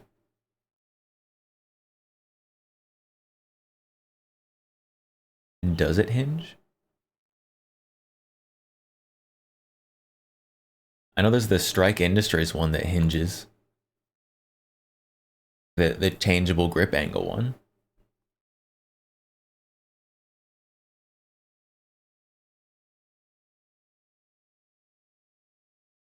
Why does it have finger grooves?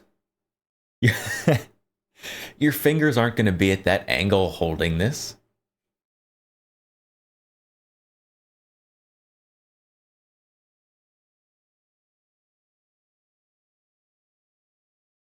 It's awful. That's actually terrible.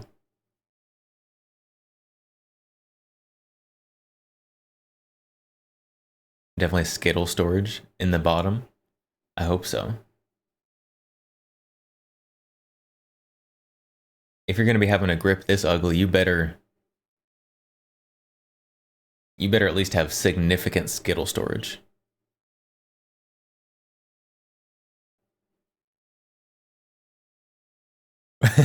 Finger grooves So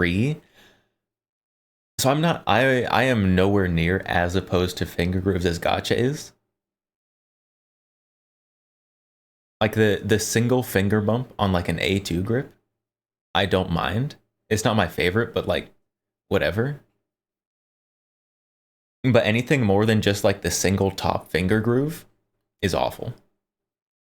If it has more than one finger groove, it's terrible.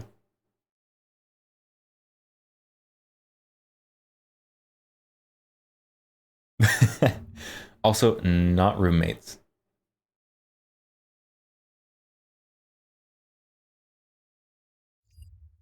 Oh, this is the same one. Oh, so do you hinge it backwards to put in the screw and then hinge it forward over the screw hole? Is that how this is working?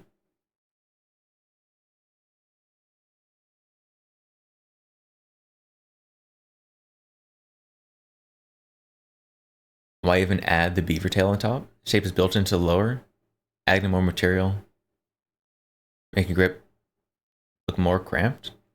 So at this angle, good question. But in general, it's there to add a little more length between your hand and the trigger. Which, if I didn't care about it looking so ugly, I would really like.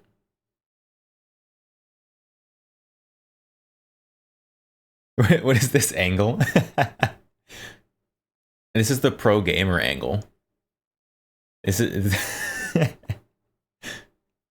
yeah. This is the featureless compliant grip.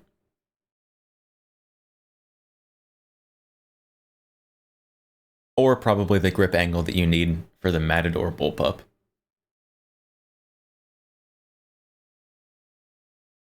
Although maybe not quite this extreme.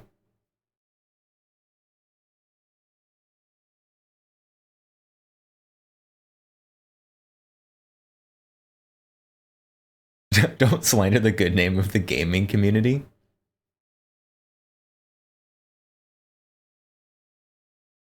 If someone hands you that rifle, You'd call them a slur? Okay. Only if the slur is grip ankle related. You're gonna come up with a new slur for people who use this grip angle on purpose.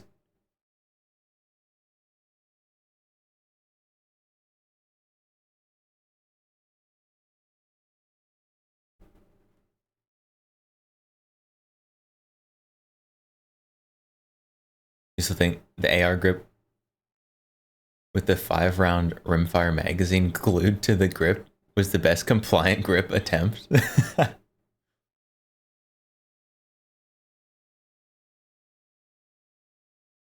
Grip angle smells like California? That's because it is. That's exactly what it is.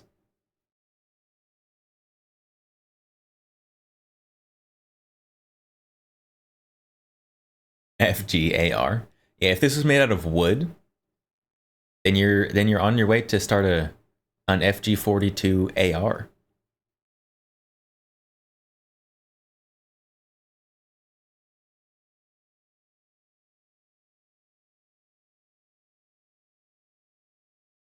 Yeah. But also, whoever has this rifle, they're not in California, right?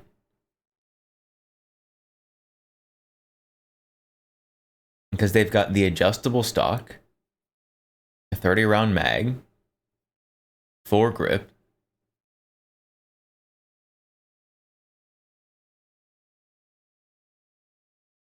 Like, someone has this on here for fun. Someone chose this.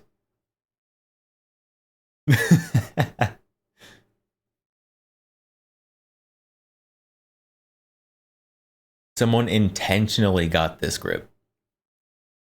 And not because it is for compliance.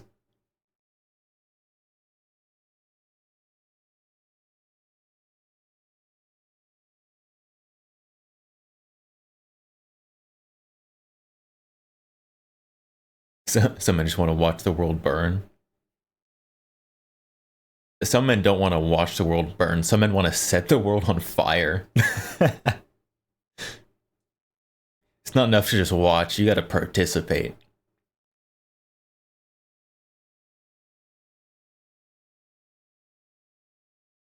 The stock can be pinned. And the mag can be Magpul 3010. Maybe.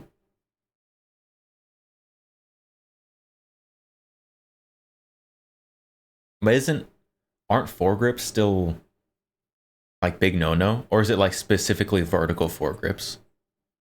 Like for pistols, you can't put a vertical foregrip on your pistol. You want to start a little flame in my heart? It's the flame of revenge. The flame of spite.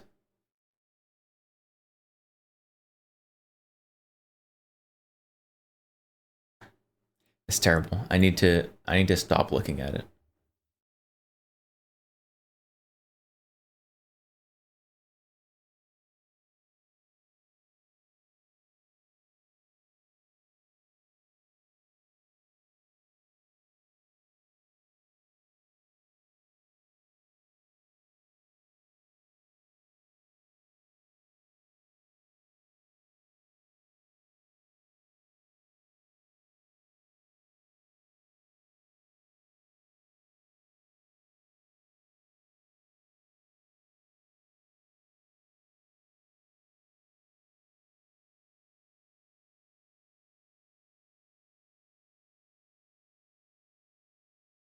But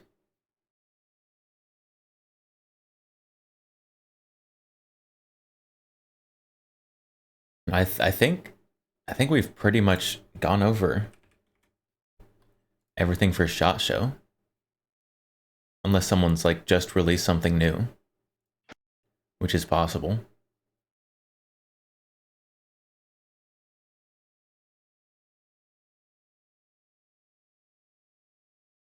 You like the foregrip in stock?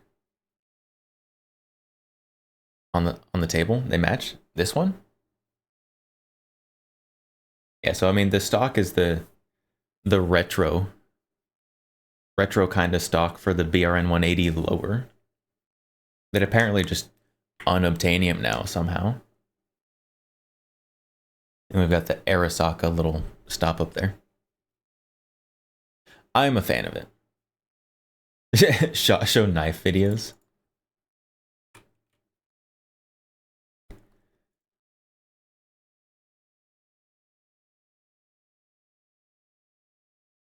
I know there are SHOT Show knife videos.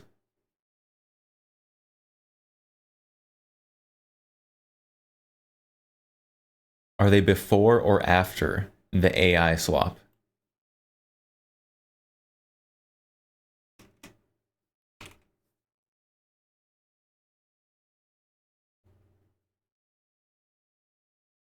Oh my goodness, the knife SHOT Show people make long videos. Oh my goodness.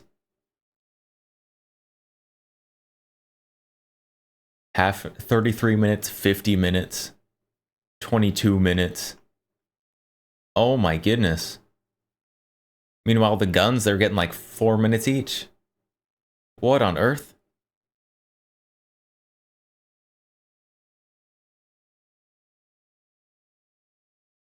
That's crazy. How are these people talking for 20 minutes, to like an hour about a knife company, but we're getting like 5 minutes for guns? What is going on here?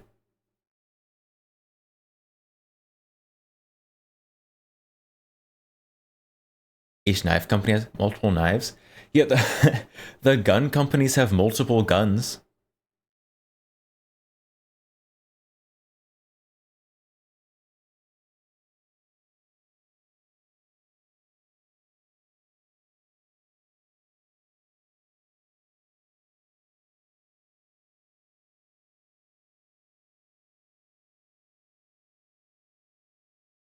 All right, here we go.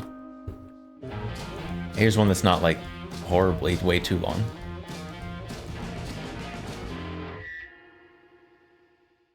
Hey everyone, David C. Anderson here from the Knife Center. Hi, David. From the Lion Steel booth at SHOT Show 2025. Got a couple of, well, 3 new things to kind of show you today.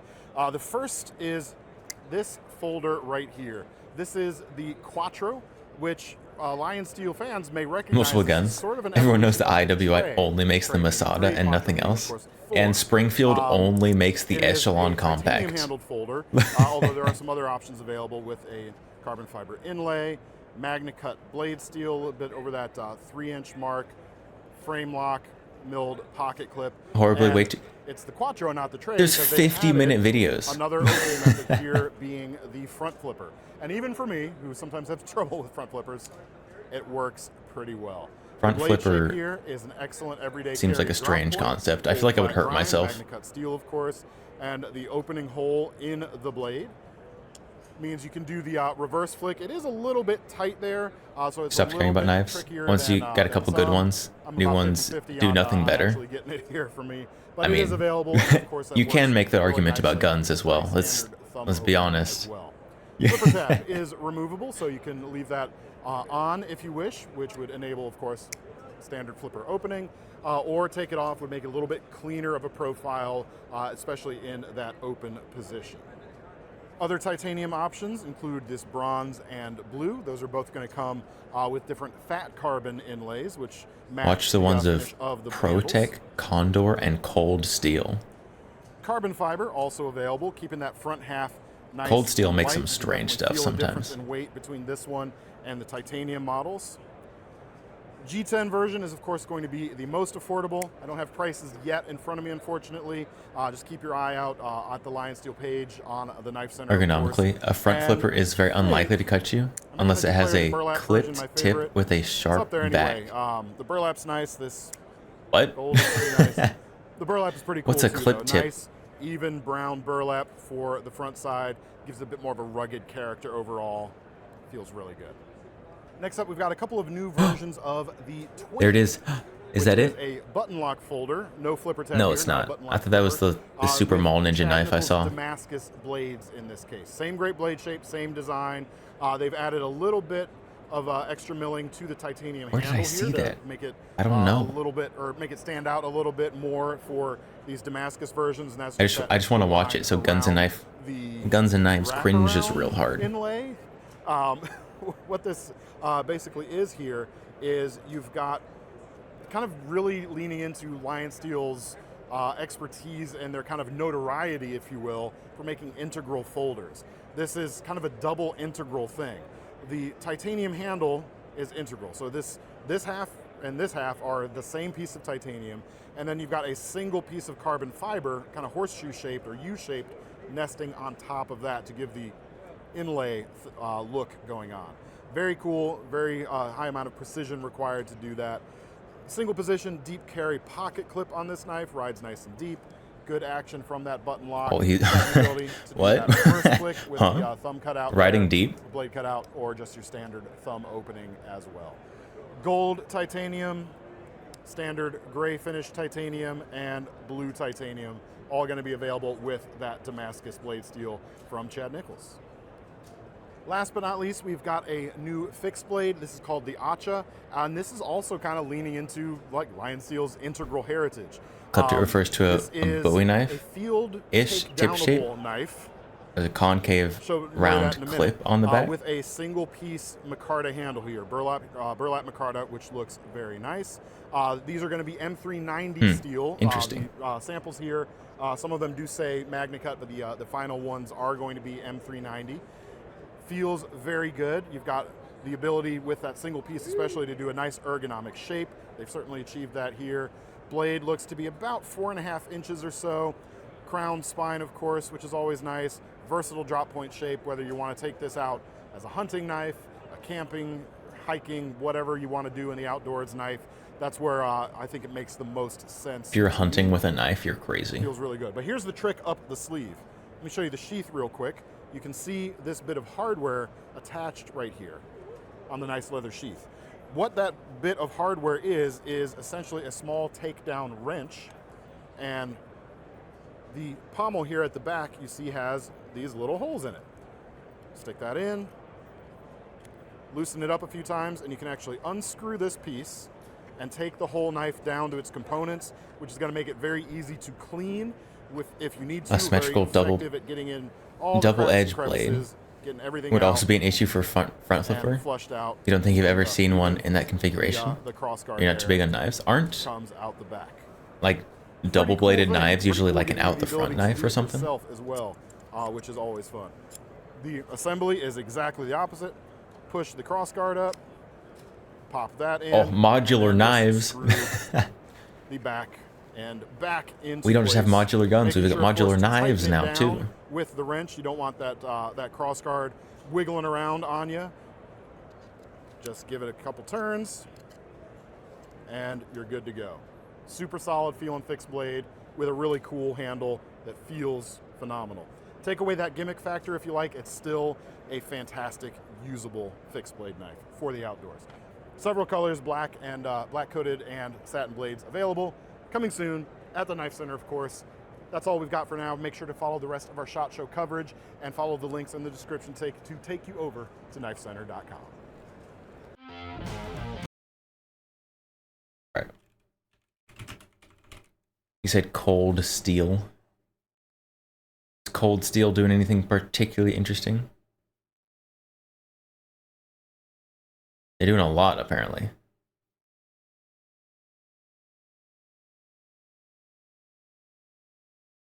Why are all the cold steel knives look huge in the thumbnail? We just got massive knives. Our good friend Jamin again. How are you, sir? Great to see you again. Let's take What on earth is that? Product for the year. Really excited to bring back the Colossus. Been following the Cold Steel Nation, seeing what they want, and they want the Colossus back. Everybody we pre-launched it back. Plenty of flip out double edge knives. Been ecstatic. It should require a little more caution when using. Ergonomics, the grip on this, you know, if you grip it off and then release, you'll see That is all a those pimples in thick, it. that is a I mean, thick nobody's knife taking this blade. knife away from you. Right, right. Well, and you've got the reach. You've got a big, broad leaf-shaped blade, of course, made even longer by that handle. You've got the ability to choke up. You can certainly do fine work with this very, very easily. You can choke back for a bit of a more standard grip. You could really get back here and really point forward with that blade when you need to. Why? What practical purpose is there to holding the knife so far back? Still, Lynn always said if you can't go long, go wide. Keith, our stickman. Why not go long and wide though? To get this back to do testing with it, and he skinned some deer with it this year, and he says it's a perfect skinning tool. Oh man, it's even though it's got kind of a wild presentation, that is a very it's got a useful lot of blade. room to work. A lot of belly, a lot of and good geometry too with that full flat grind on that. I would say, fantastic. Price point on this? Is this what it's like So for non-gun people to watch gun videos? And these are making their way to us. I think. This is. What is the belly of a knife? So about 30 days. And why does it matter how big it is? Another throwback. A lot of demand for the Recon XL. This knife just makes you smile, like all Cold Steel knives. And it's kind of what Cold Steel XHP. does best. It's like the smile-inducing big folders and fixed blades for sure. XHP steel again, you say here, right? Yeah. Again, you've got that reach for the point forward when you want to. You've got the standard grip, and the Recon's always been great about being able to get close up there too. Really versatile. Your finger looks a little close to that blade, buddy.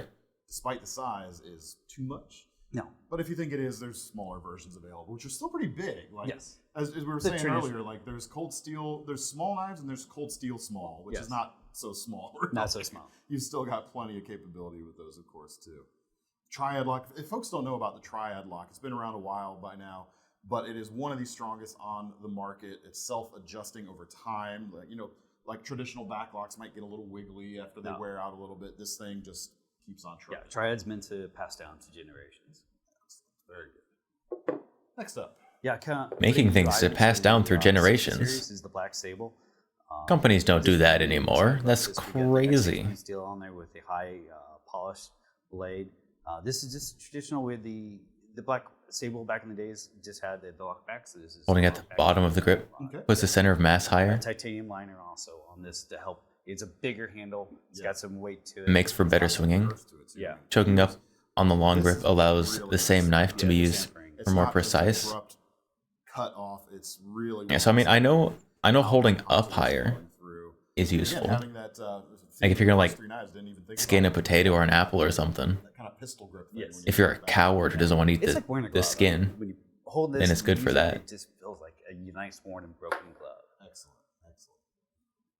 Next up, the Hamamoto in 20V steel. So I like the way the liner lock is treated here with this folded over piece, giving Now, you that like little bit easier. that knife is kind of cool. I like the lines on that. It It looks nice. Perfect. Yeah, it's just like all of our tie lights. It's got the same liner lock system. So if it would happen to fail for any reason, you're still going to protect your hand. So it's going to fail inward. It's going to fail inward and stop it from the knife blade from coming down on your hand. Cool. XHP on that, or did we? That's 20 CV. 20 CV. Got it. Very cool.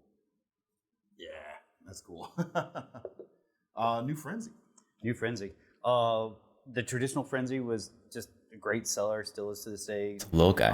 But I had It's a little people say, knife. "Well, I can't carry them in my stave because it's too big of a knife." So we wanted to make something in EDC in the Frenzy line that everybody can carry in most of the Wait. states. Again with the Triad lock. Wait, too big to carry in? Wait, which states have knife laws? But this is I thought that was like I've actually been a carrying British most thing. of the last 6 months. What states have knife laws like that? Man, that's really nice, especially that nice thin tip. Any extra toughness which 3V can provide is a good thing for sure.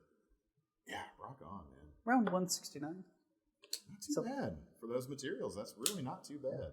We used to use the same contour of the Frenzy and the Frenzy 2 and 3.5, and so it's just got a great grip. Very good. I didn't know I needed to keep track with 52100. which states have different knife laws for when I'm traveling. The Mini Wasp.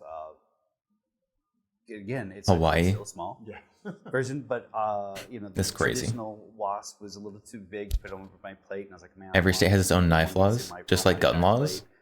So I came out with the Drop 4 Mini Wasp. A little bit more manageable, but still.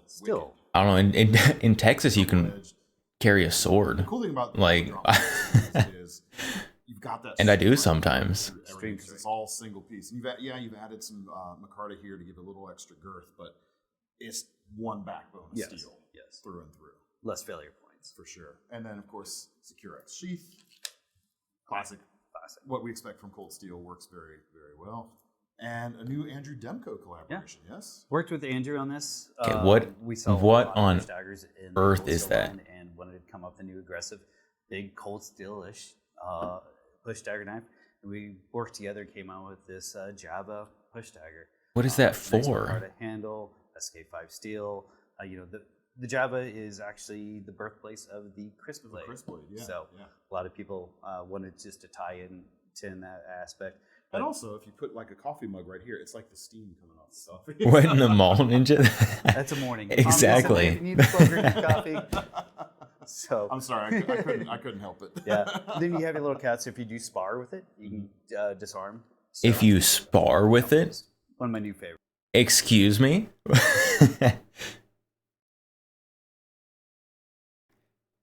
Texas is extra base though, because you can legally carry any bladed weapon, including switchblades, swords, and spears. Yeah, I thought that was like the norm, not the exclusion. Favorites. Yeah. It's a meaty grip on that for sure. Yeah. Cool. And again, Securex sheath on this guy as well. Time frame for these knives to be hitting? March. Not too bad. So right around the corner, folks. They didn't say what those knives were for, except looking cool. So I assume that's just what they're for. In the description, take you over to the Cold Steel page on knifecenter.com. Don't forget to check out the rest of our SHOT Show coverage. Jamin, thank you so much. As Always a pleasure. Cheers, my friend. Sure.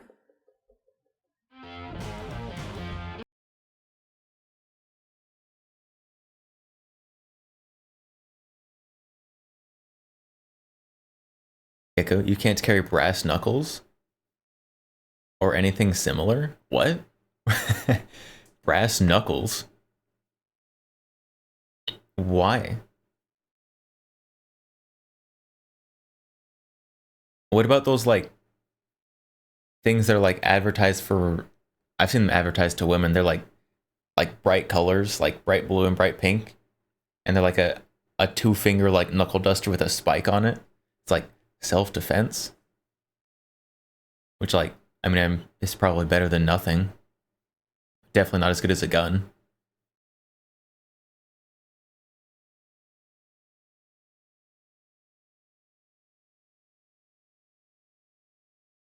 Even that's not allowed? What? That's crazy. Why?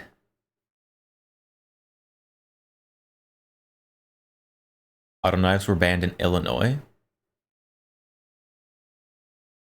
Auto knives? Is an auto knife just like one of the ones where you like pushed a button and the blade comes out?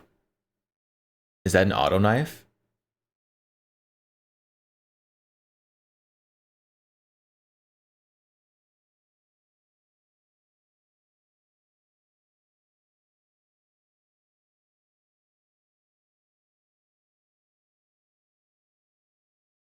Texas isn't the best state for carry. I feel like the best state for carry is probably like Montana or something.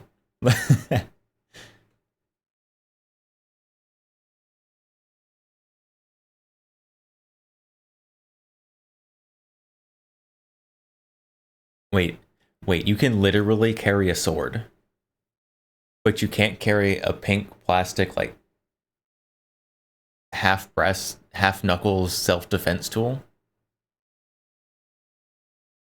Wild. Wild.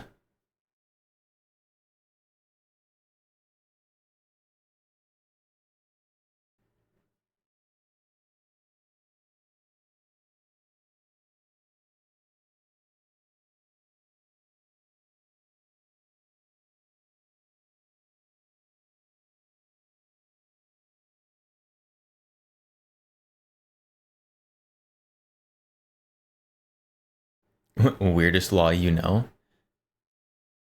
Weirdest law. There's some really weird laws out there.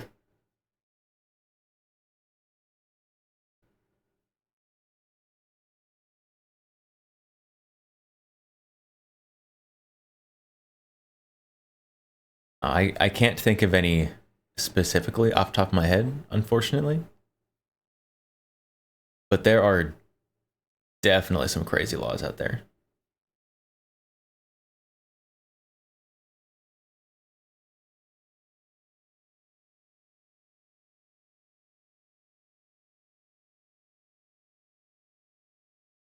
Oh, sit. Strange laws. Strange laws. Oh, I don't care about international. I'm American. International places don't even exist.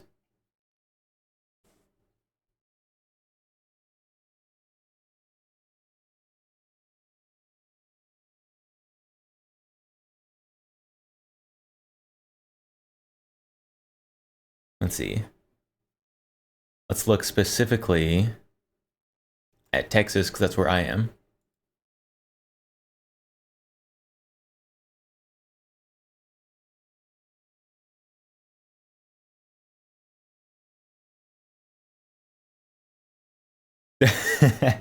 In Texas, it's illegal to tuck your pants into only one boot unless you own 10 or more cattle.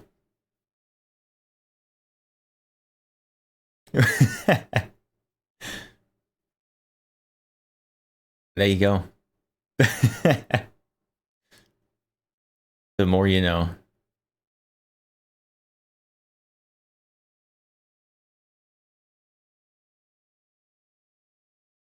In South Dakota, it's illegal to fall asleep while lying down in a cheese factory. So I guess sleeping standing is okay.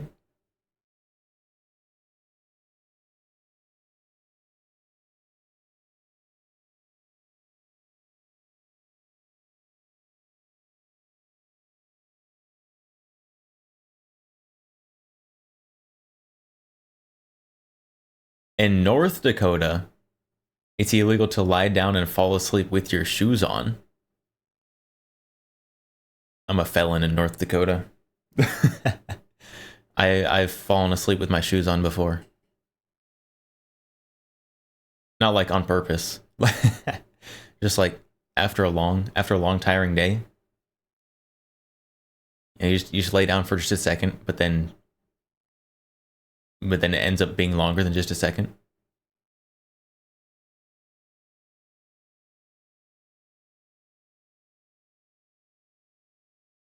Oh, in New York, you can be fined $25 for unwanted flirting. That checks out for New York. It's a fairly straightforward anti-vagrancy law.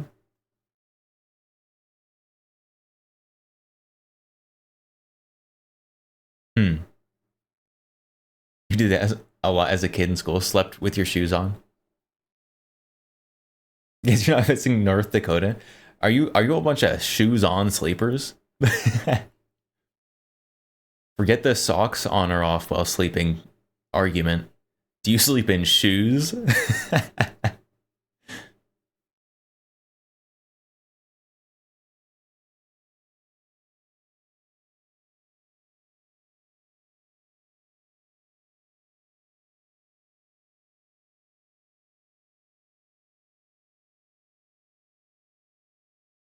I'm walking here. It's fine in New York. I probably would be fined in New York, and I wouldn't even know that I had flirted with someone. I'm gonna accidentally flirt with someone in New York and get fined $25.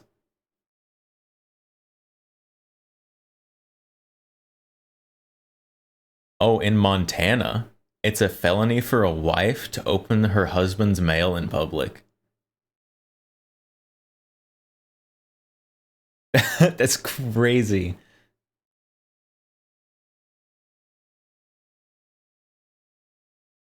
I guess that was as of 2011. I don't know if it's updated since then.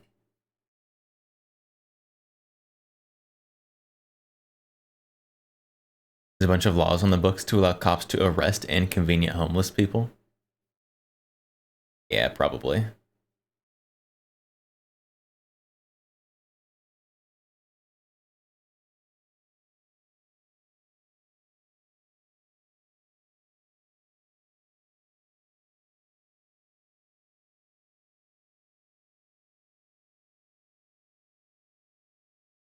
Let's see, I'm just scrolling through a list here.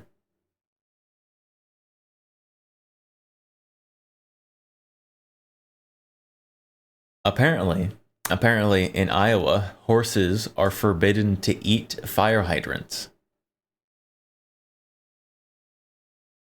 I don't know what kind of demon spawn horse someone had that could munch on a fire hydrant. But I guess they can't do that anymore. Some of these laws were probably made for good reason a long time ago. Maybe.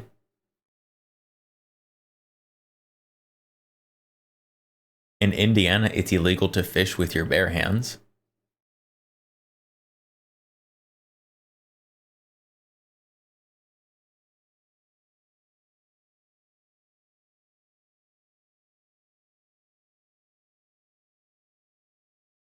In Chicago, Illinois, it's illegal to take a French poodle to the opera.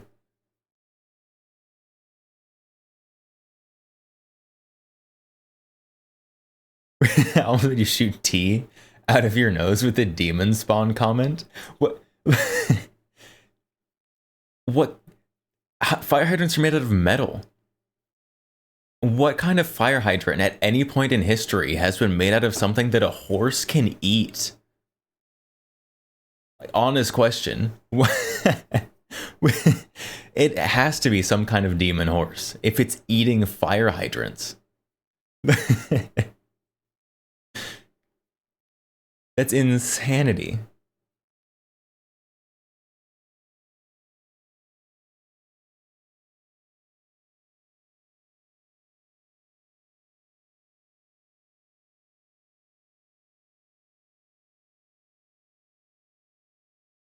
Commercial witchcraft is illegal in Pennsylvania? Dang it. Only recreational witchcraft then.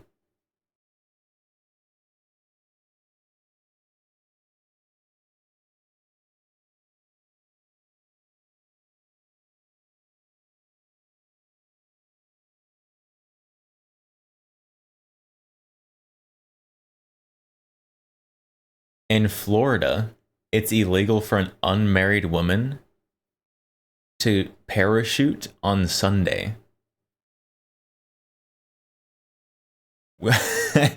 Why? Hydrants used to be made of apples and sugar cubes. I'm sure they did.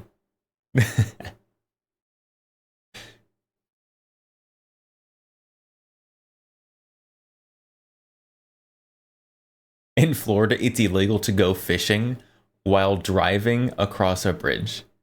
What? That sounds like the most Florida thing ever. Like a drive-by fishing? This is great. Why would that be illegal? Repeal this law instantly. They don't want young ladies to die before they get married and have children, but specifically on Sunday. It's only on Sunday. If they want to do it on a Monday, go ahead.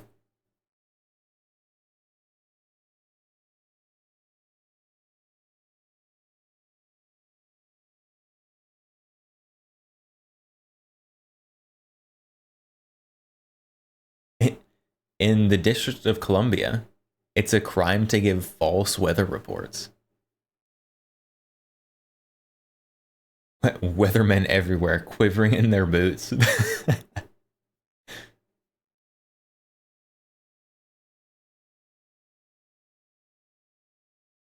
think that's pretty common, actually. Fishing off bridges can be a hazard. It's a hazard to my not having a good time.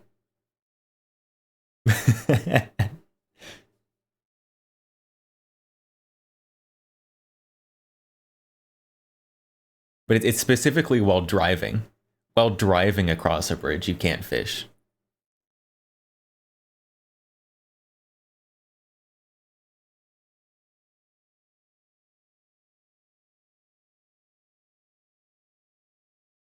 so they can evacuate the president in an emergency, like a tornado or something.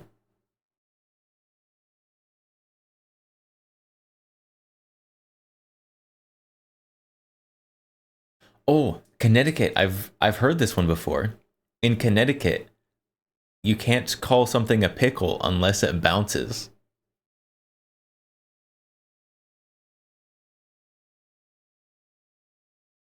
So I guess, I don't know, has anyone ever bounced a pickle before?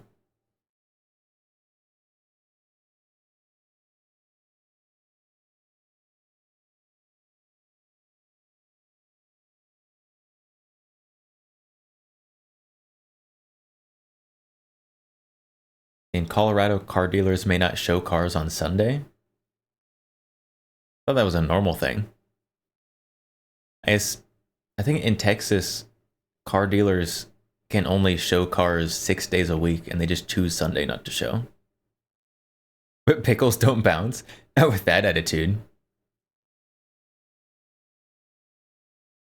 You bet there was a no parking and fishing law? That someone caused it to need to be amended? They got rid of the parking and fishing, but not the driving and fishing.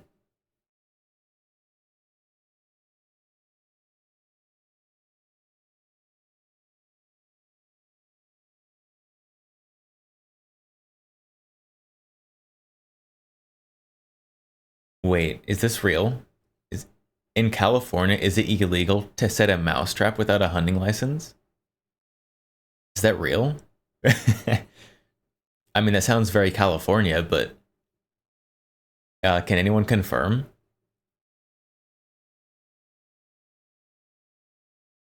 Illegal to set a mousetrap without a hunting license.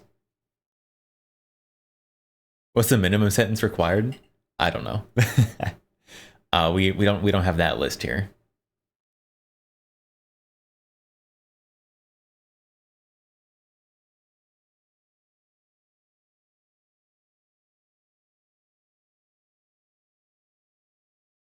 In Arkansas, you may not keep an alligator in a bathtub. I think most places you're just not allowed to keep alligators.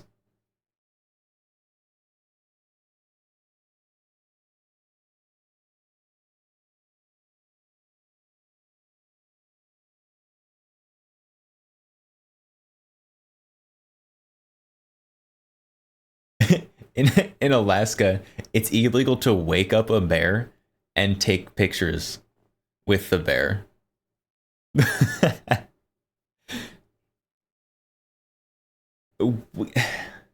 What idiot made that be a law? You can't wake up a bear to take pictures with it. That's definitely like a tourist thing. Some tourist caused that.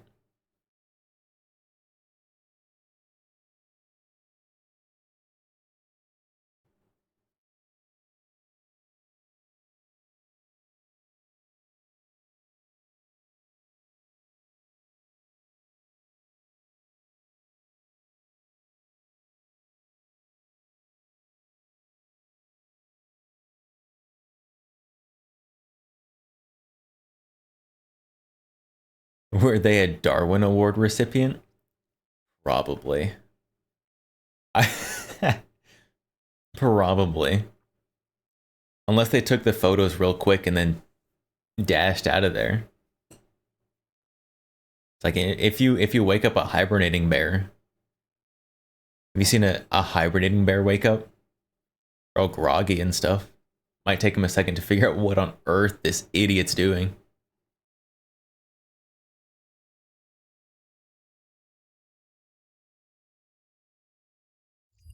Crazy. Bunch of idiots out there making stupid laws.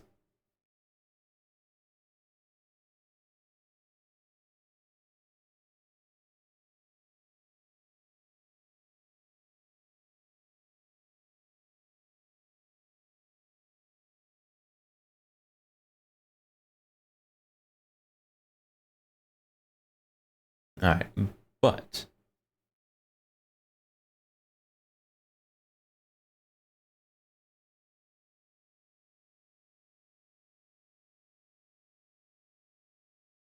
I don't know. Mr. AK Man put out a new video. We want to watch the new AK Man video. I want to watch it, and so we're gonna watch it. Now you've seen every broccoli-headed streamer on the planet shoot the Cybertruck to test if it was bulletproof. Good thing I'm not a broccoli-headed streamer. If it ricochets, it's not gonna. If it wasn't meant for us to die, we're not gonna die. Like 9 times out of 10, they Hey, pop what? it a couple times with a 9mm and then call it a day. I am curious, though, exactly how bulletproof the outside of a Cybertruck is, just in case my bastard neighbors take another attempt on my life. So that's exactly what we're going to be doing today. We're going to be taking a variety of different weapons and different calibers and stepping it up to see Is he actually shooting how much his custom a Cybertruck? will stop. So today we're going to get downright scientific and see just how bulletproof the Cybertruck really is. And then I might get a little silly with it. Now, only certain parts of the Cybertruck are actually rated to be bulletproof, so to speak.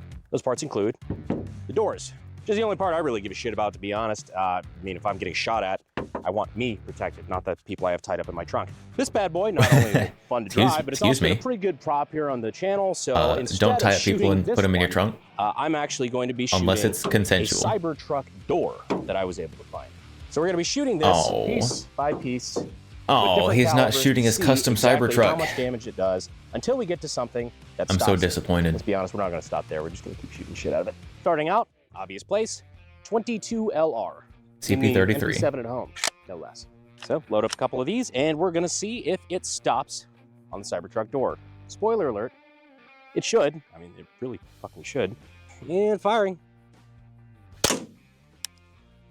Solid thump. All right, so got a little bit of a dent. Not really much, to be honest. It looked worse coming up to it, but now, like, when I look over the top of it, it's, yeah. Nothing major, but that was honestly You to want be the batteries to be expected. So if you're bulletproof? attacked by a squirrel hunter, the Cybertruck has you covered.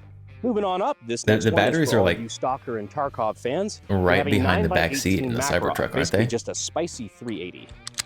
This one's actually a Narenko Like one, kind so of that's kinda cool. like between I have a like huge behind the back Makarov seat collection. I just and love these over little the fucking things rear for some reason. Probably axle. one of the more complete ones, I think, but maybe one day I'll show them off, see if that's something that interests you guys. But for now, I'm gonna shoot a truck door. 3, 2, 1. There we go.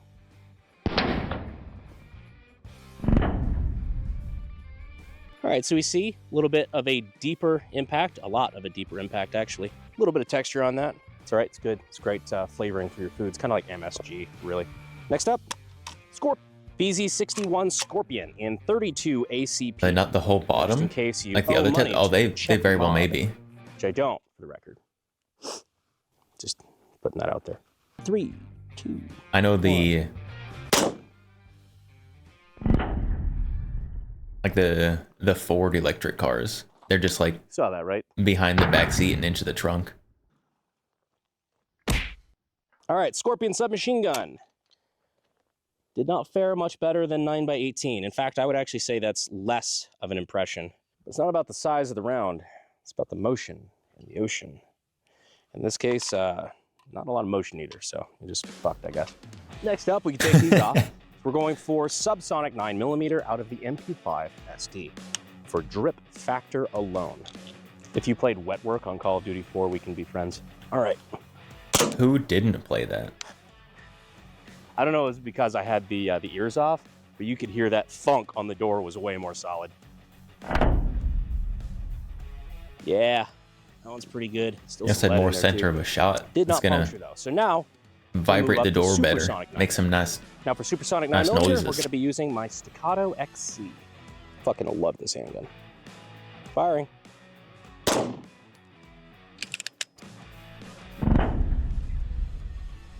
We're definitely seeing a lot more of an impression there. Look at the difference between subsonic and supersonic. That's fucking crazy.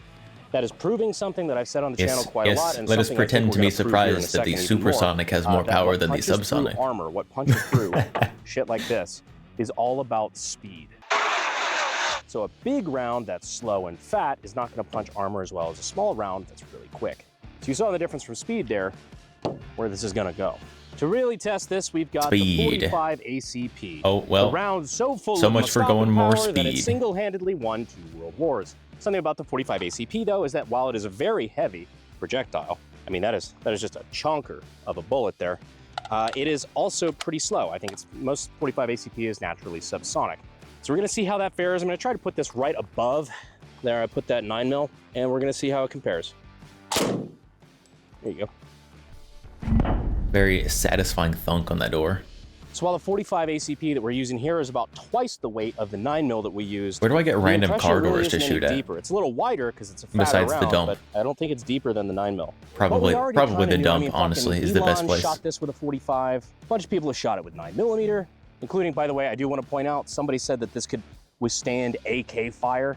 That was a clip that was going super viral. It's like, oh, bro, this Like Cybertruck can an stop an AK-9? All right, maybe simmer. That AK in the clip was a fucking 9mm.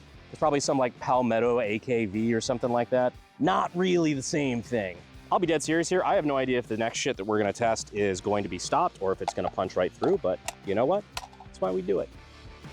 It's science. Now, when we're talking speed, I would be remiss if I did not mention the FN57. This bad boy fires, shocker, 5.7mm by 28. Do we think 5.7 is gonna go through the Cybertruck door? Probably depends on what kind of ammo, honestly. Basically like a small rifle round. It's like a little shrunk down 5.56. Very fast. If he's got and the is good actually ammo, I think notorious it for probably certain could. types of ammunition being able to punch through ballistic vests like 3A armor. Very rare for a pistol to be able to do. But let's see how it fares against the Cybertruck. What? Tell us what kind of ammo it is. Triggers kind of dog shit too. Oh my goodness. You put one a little lower, that's like right on the line. There you go. If it's NATO black tip, yes, otherwise nah. Oh, it wanted to punch so bad. Right in there. I don't know if you can see it on camera, but there is I think he just probably just used the cheap stuff. Not really any down there though. So that's So, actually really if he had interesting. nicer So ammo, these I are think our it probably would have. 257 shots. That actually, I was kind of 50-50 on whether that was going to punch through. But now, I guess we're just going to have to get bigger. This is the Desert Eagle. Cybertruck's only known Just a natural little bit predator. bigger. Aside from the cartel boss Drip, Obviously, this one is 50 actually not AE is chambered in just 50 AE. slightly larger. Instead, 44 Magnum. Oh, anyway. As Callahan would 44, say. significantly larger. And would blow your head clean off. Feel free to go ahead and pause and take your bets on this down in the comments, because this one is real. Like, after 5.7, I don't know what to fucking think anymore. Of course this is going 3, through. 2, No way it's not. 1. Oh, that looked like it might have done it. Oh, yeah. No doubt in my That is mind actually that really was cool, not 'cause going it to go didn't through. really even, like, Or that it was going to go through. So much as it just, like, it was just the raw energy of the round tore the material itself in 3 different little Actual flaps. AP ammo performs really well You can against kind of see, if helmets. you come over here, you can see just Metal like helmets from the actual test you've seen. material itself just ripping, especially Yeah, up the the top. 5.7, side here. the actual Yeah, like good you stuff, Can see the is- Projo kept going there and ripped through. performs This is incredibly obviously well. a lot skinnier here on the backside. This isn't the bullet. what we can get part. is This average fucking- civilians. It actually Kinda carved off sucks. the jacket. So that there is the copper part, the jacket of the 44 Magnum. That's super fucking cool. So if you're driving through a bad neighborhood, don't piss off Clint Eastwood, I guess. Just for shits and giggles, we actually do have a real 50 AE Desert Eagle, and it is this absolute fucking drip machine. The flashlight here is just EOTech? really fucking insult to injury. God, this is so actually usable. It's annoying. This one is actually not mine. This is the current Firearms Direct Club giveaway gun, and I can't tell you literally any more than that because YouTube fucking hates that shit. But I can tell you, it's probably going to go through a Cybertruck door. 3, 2. Probably going to go through a Cybertruck door. You're only going to give Yeah. a probably. No fucking problems there. Straight through and through. Basically the same thing the 44 did, but with a much bigger hole, which pretty much could be the slogan of the 50 AE, to be frank. Now, back in the realm of shit I'm not sure about, we have the 12 44 Magnum might do better than 50 AE. 12. You might recognize it. It's usually on the wall behind me when I film. Yeah, We are again, using I think it's going to be another S&B one that depends buckshot. on what kind Will of this penetrate 44. the Cybertruck door? I'd There's certainly hope so. there's a lot of Again, different really not 44 sure. loads. Birdshot, target load, stuff like that. That shit's gonna glance right off. I don't really think that would be a problem. Buckshot, it very much depends on distance, which is a good thing because I'm actually gonna be backing up a decent bit because, you know, Not a big fan of ricochets. It's definitely. Controversial I think it's gonna statement. stop. It's You know, gonna stop bullets the lose the vast buckshot. majority of their energy when they hit a target straight on, like a solid target or anything. That being said, I've been the recipient of ricochets from shotguns before. Once bitten, twice shy. It's a fool me once kind of thing. Fool me once. Shame on you. If fool me, we can't get fooled again. Firing. No shit. No way that That went pretty through. fucking good. But actually, I'm kind of surprised by that. Huh. The pattern was a lot bigger than I would have thought for that distance. Just I guess a little bigger, and those did not do nearly as much as I expected. We could actually, well, let's probably shoot this from a little closer, see if it's any different. I'm gonna shoot toward the middle this time. Buckshot, round 2. There you go, much tighter pattern. Damn, Cybertruck, I see you. So if you're in a Cybertruck, Wait, let's not act yes, you surprised by can fuck this. the farmer's daughter. Probably do that anyway. He It's basically probably like shooting it a thinks bunch of they're times Now, with a probably handgun. the most common rifle in the At United exactly States, the same time. the AR-15. This one is a Radian. I actually like it a lot. Kind of half gamered this one out for some night vision shit. Today we're going to show how velocity defeats Gamered it out. everything. 5.56 travels at roughly 3,000 feet per second, and with a .223 diameter bullet, I don't think that this is actually going to be any sort of a challenge for defeating the Cybertruck. I'm gonna go for the bottom left here. I don't know 3, what calibers he's got left, 1. but I'm gonna be very surprised if any of them stop.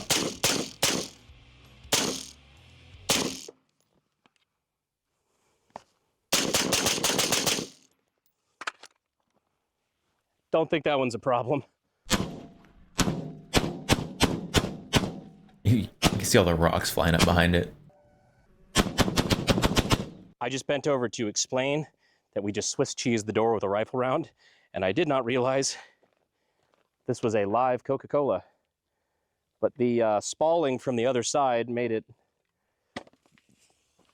not It is that no longer a anymore. live Coca-Cola. So yeah, most of you probably could have seen this coming, but the 5.56 was able to just punch holes in it. It just is traveling so fast and carries so much energy because of that.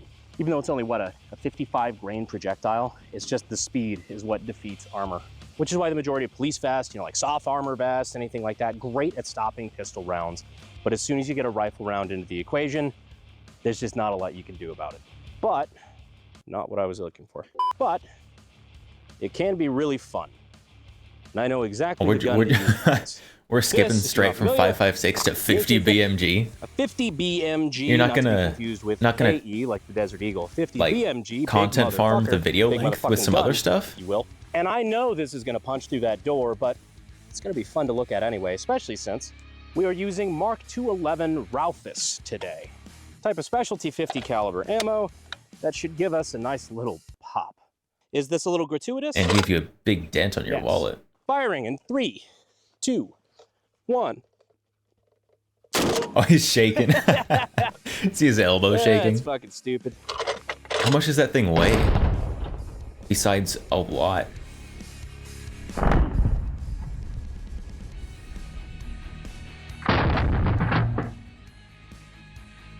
So this is your 50 And no caliber kill hole like here overkill. on the back side of the door. You can see that that one left pretty hot. I'm sure you saw in the video all the sparks and everything coming off the back of that one, but what really you can't see in the video that I find really funny is the big-ass crater it dug to China 3 feet behind it. It's tunneling to China specifically because, much like any other type of military equipment, it is hungry for the Three Gorges Dam. Don't understand that reference. Ladies and gentlemen, that is our bulletproof test for the Cybertruck. A couple of those actually surprised me a little bit, which means today we're doing my favorite kind of science, redneck science. In the words of Adam Savage, anything's science if you write shit down, or in this case, record it, which means Mia Khalifa's done a lot of science. Anyhow, if there's anything you think that we missed, or if I don't there's think anything that's how that works, surprised you, actually. or you don't think we did right, I'm sure I don't think that's that quite last how one's that true. works. You have already told me down in the comments. But if there's anything else you'd like to see coming up, we got some plans, we got some cool content that we've got in the works right now. But let me know, because we do take your comments seriously, Well, sometimes. And I love hearing what ideas for content you guys have or what content you like or don't like seeing.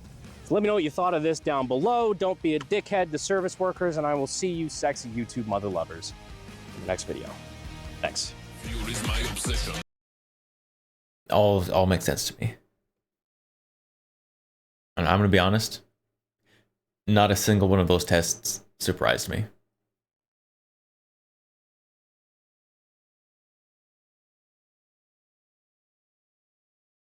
It's a huge dam in China. It'd be a huge disaster if it failed. And it's thought to not be getting great maintenance. Of course it's not getting great maintenance. It's being maintained by China.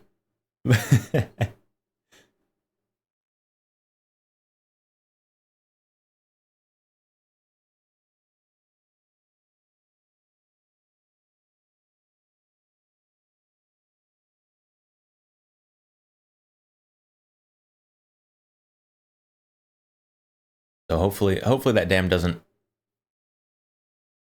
burst. Millions dead sort of disaster. That would be very unfortunate.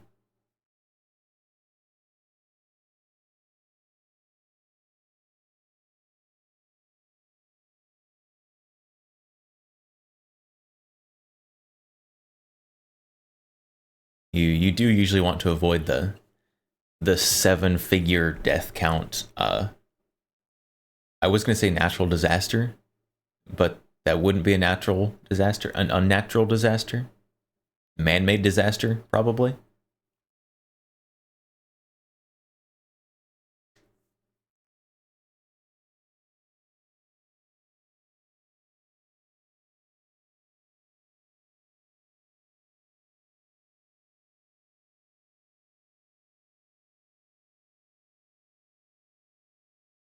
Oh, stop. Why am I yawning already?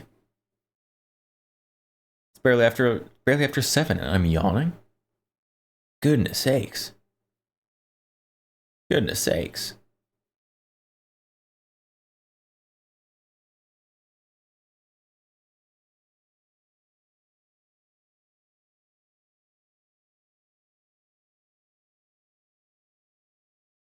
It'll be fine. The potential for national shame will outweigh the need for personal corruption. Eventually. Will it? Will it? I'm getting old? No. No, I refuse. It's probably just because I slept very poorly last night. I got a full 8 hours of not good sleep. For who knows why.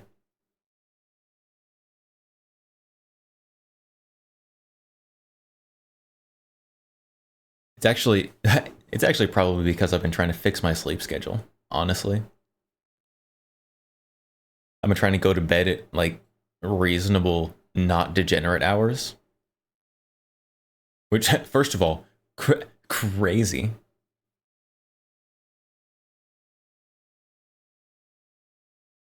Do I ever get better sleep when I get just a few hours? Or when I get fewer hours? Yes. Yes. But I think right now it's because I'm going to sleep like 4 hours earlier than I usually do. So I'm messing with my sleep rhythms. Sleep schedule lost cause? Maybe. Maybe, but I'm still trying. I'm still gonna try. It may be a losing battle, but I'm still gonna fight the battle.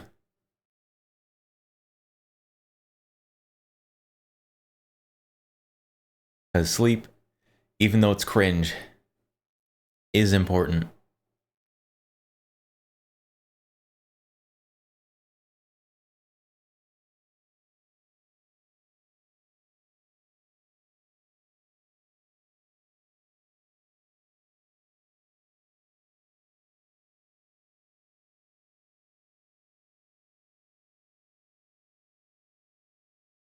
I am unreasonably tired today, though. I slept particularly badly last night. I went to bed last night at like midnight-ish, which is legitimately like 4 to 5 hours earlier than I have been going to bed. Which is a problem.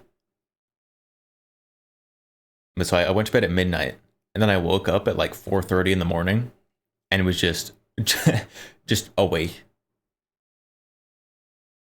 like absolutely wide awake. It was terrible. It was awful.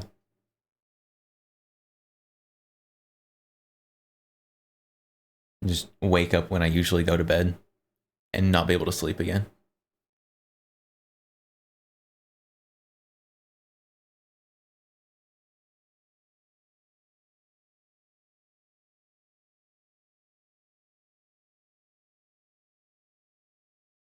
See what I did want to look at.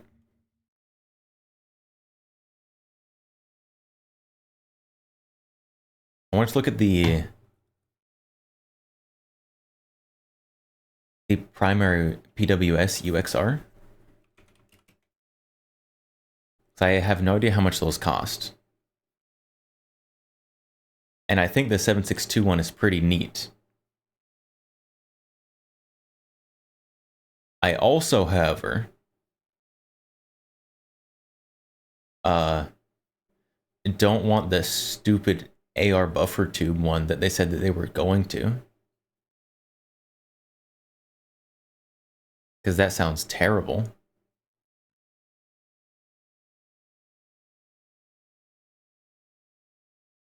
Except I don't see... Well, I don't see them in stock, first of all.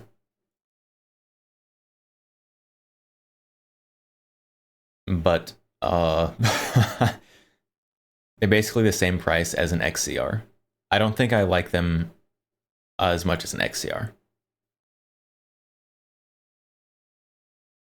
Maybe that's because I don't have one. But I don't think so.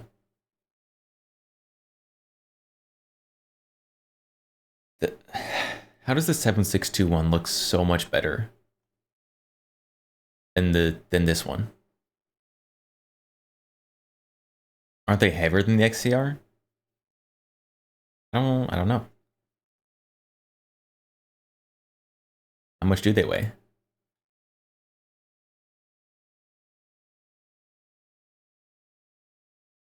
£7.9. What is the XCR? The XCR is pretty heavy.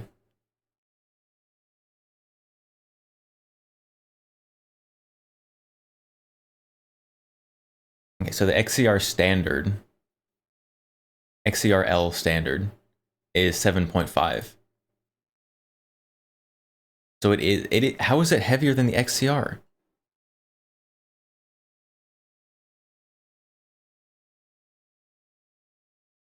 It's crazy.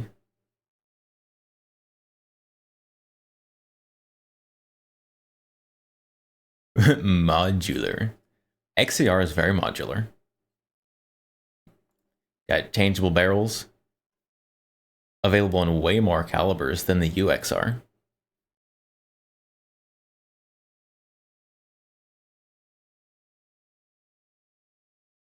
Right, weighs more because the 308 chambered to 5.56. Okay, so we should change. We should compare it to the XCR M weight then, right?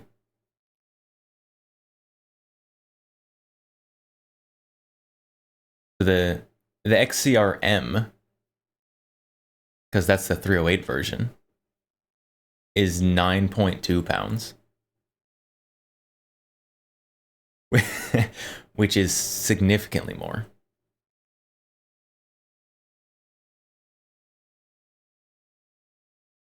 That's probably also why the 762 version looks so much better than the 5.56 version. Because it doesn't have this stupid oversized magwell, because it takes the Rock and Lock magazines. So they just cut that off.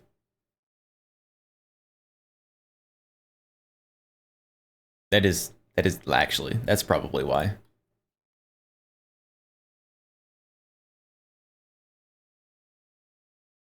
The Robinson does not have a sub MOA guarantee. I get about 1.5 MOA with it. Although I do use literally the cheapest ammo I can find. So that probably has something to do with it. If I actually used good ammo in my XCR, it probably would be some sub MOA. Or close.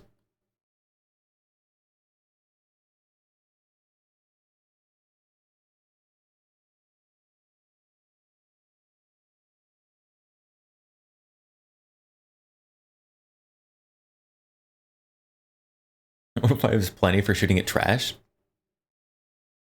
I mean, I'm usually at least shooting at some kind of target. Sometimes the target may look like trash, admittedly. I mean, 1.5 for like I don't know, I guess a combat style rifle. Pretty good, honestly.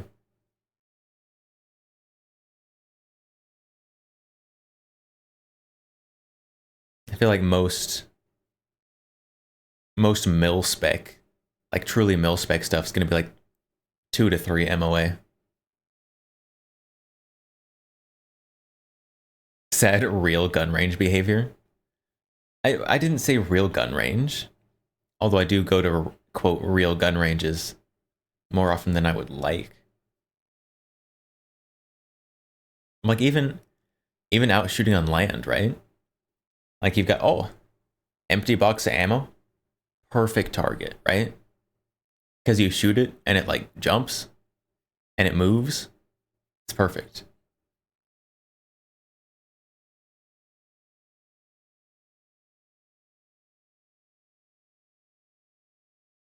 Not trash. Training in case I need to target a rusted out water boiler. Exactly. You never know when the water boilers are going to turn evil.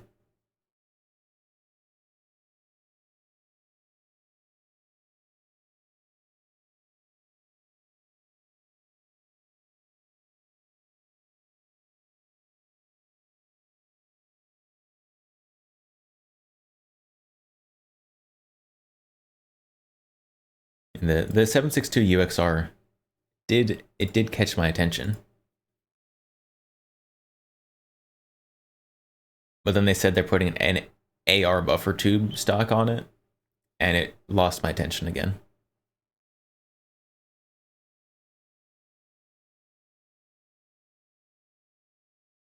I don't know, things that what guns were shown at SHOT Show this year that need to be gotten?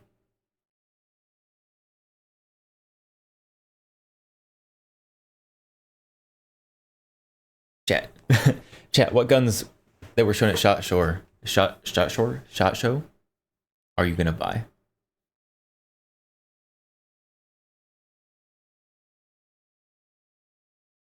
Me personally, I do want the new Keltec, the PR57.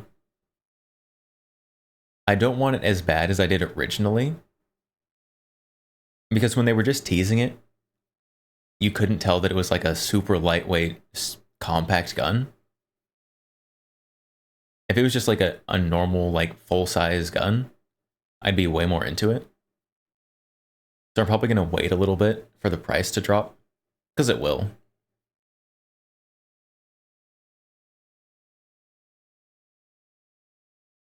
And, you know, it is just basically a conversation piece, a trinket for fun. Obviously, the Daewoo's, the S&T motive. Clearly, I need all of those, except maybe the bolt action. I'm not too into bolt actions, but maybe.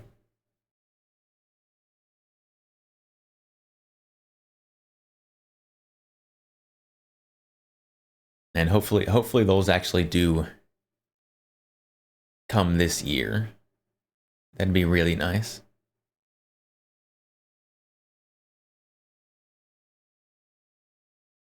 And then last the Matador bullpup. I do want one of those.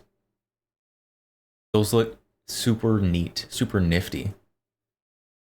Although I want the 16-inch barrel one with the longer handguard, because that looks more pleasant to use.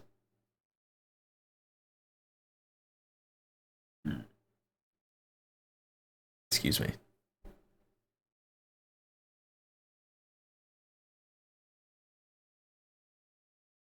Other than that, there's some cool stuff at SHOT Show, but there's a lot of stuff that was shown that may never happen, or is going to happen much later.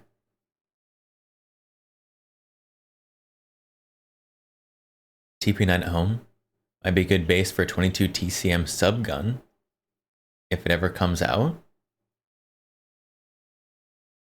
22 TCM. Are you gonna like have a custom barrel made for it?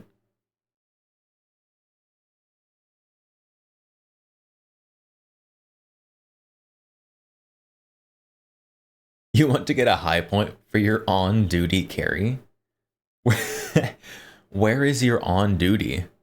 Like at a mall in the ghetto?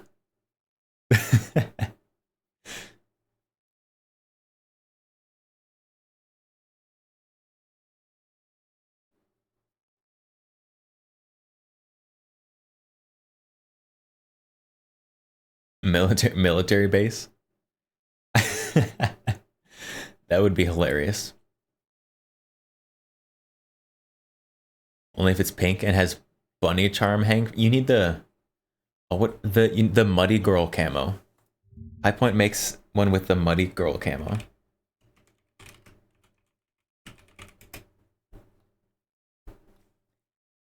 That one. That's the one you need.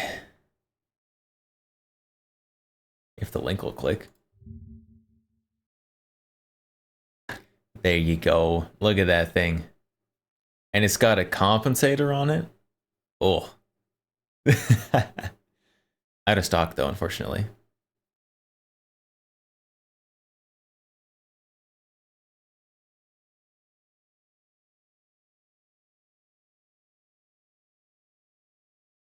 Join the mailing list. Is it type 51?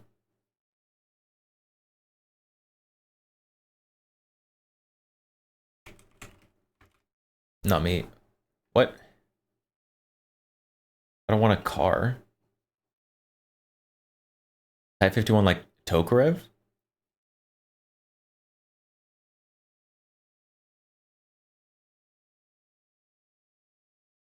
What's the difference between the Type 51 and the Type 54?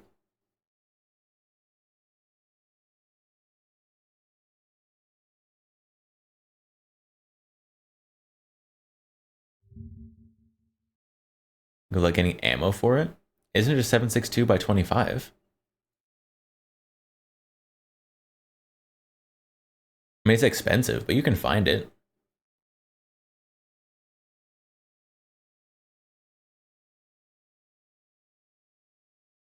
How is the Type 51 different than Type 54?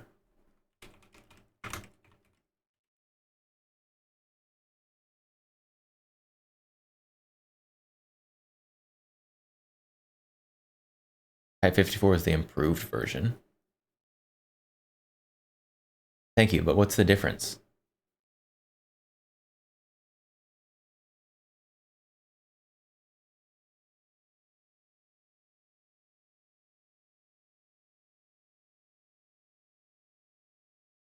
Oh, the Type 51 was made using some imported Soviet parts, and the Type 54 was made using completely Chinese manufactured parts. That's the difference.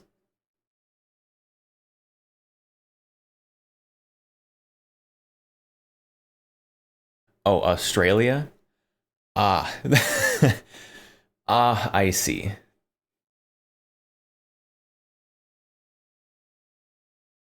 Type 54 is better. I mean, if all of your stuff is being made, all of your parts are being made in the same spot, it's almost always gonna be better.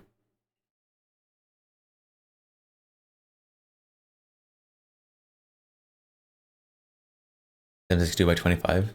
Not that much worse than 32 in price. Is 32 really that expensive? There's no way.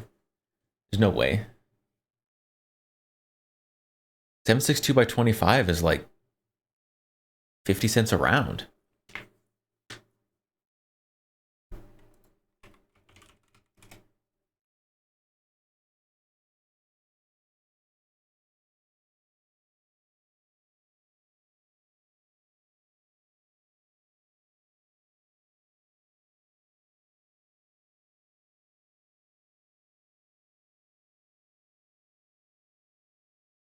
See, so the cheapest, the absolute cheapest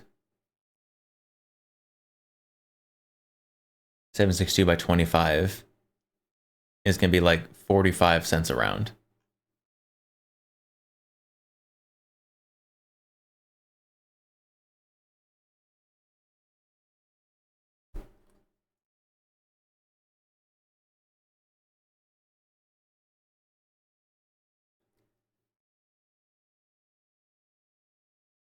If 32 ACP is like 36 cents a round. That's not terrible. That's not bad at all. That's pretty good, actually. I mean, it's not wonderful.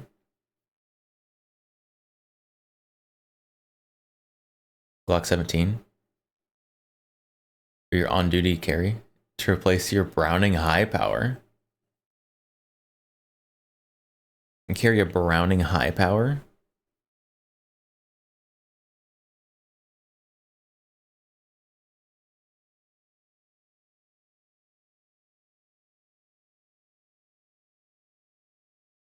No, that's not bad. It's pretty cool.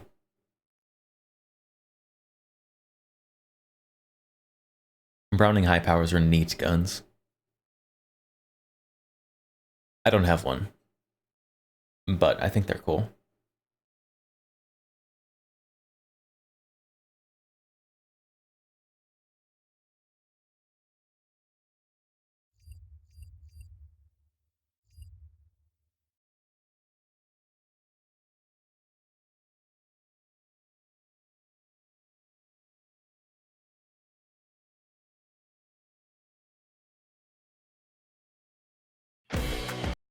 Shush.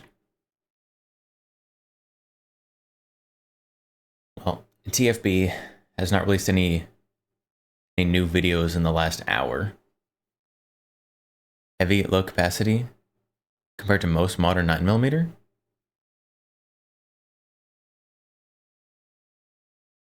Low capacity? Doesn't it hold like 14? Am I crazy?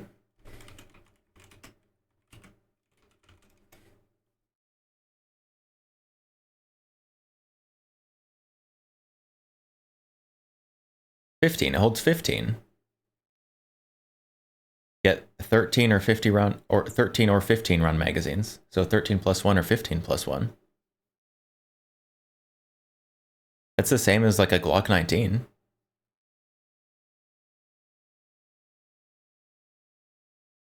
Unless you have like strange capacity limited Australian high powers or something.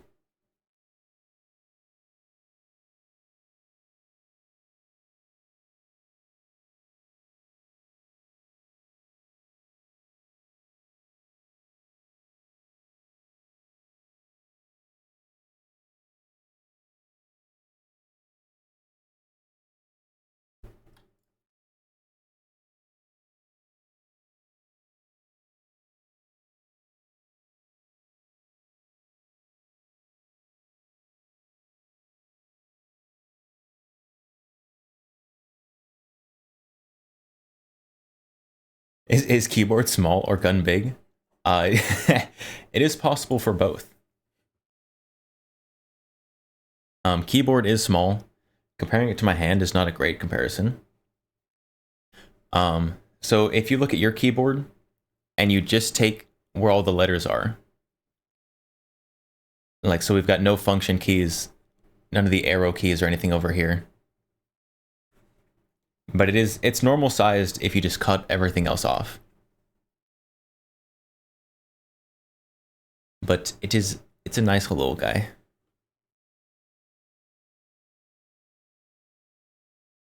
Does keyboard on phone work? This keyboard specifically? I don't know, I've never tried.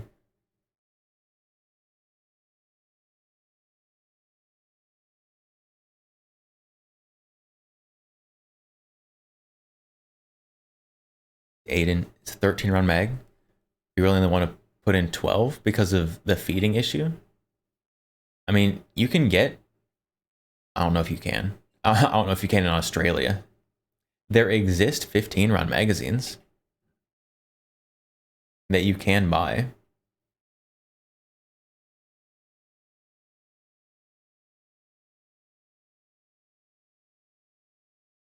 Or that you may or may not be able to buy in Australia. But they exist in the world.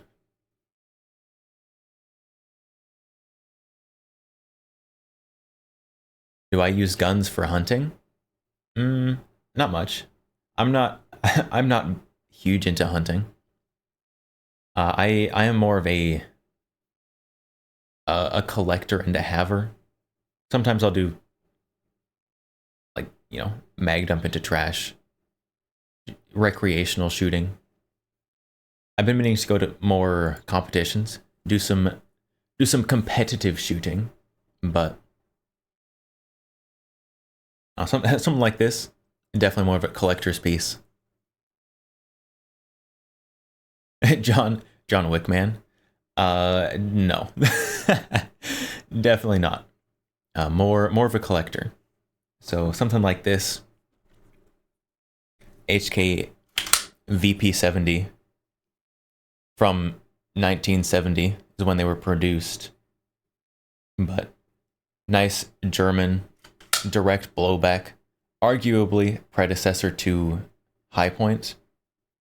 But I don't know, 18 round capacity in 1970 is pretty good. Even though the trigger on these, and it is empty, is absolute just garbage as double action only. Super cool guns. Big fan. Nice collector piece.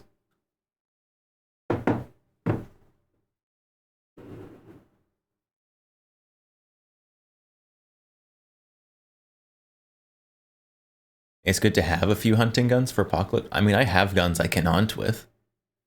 Like, this one right here is what I use for hogs. And it is, well, I guess now that I have the XCR in 308, I probably use that instead, but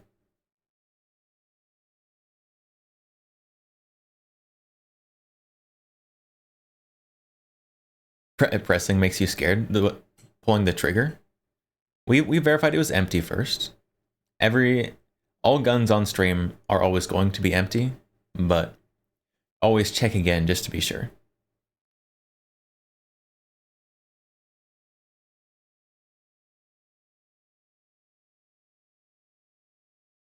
Canton, Australia. Most mags are capped 10 for civilian market.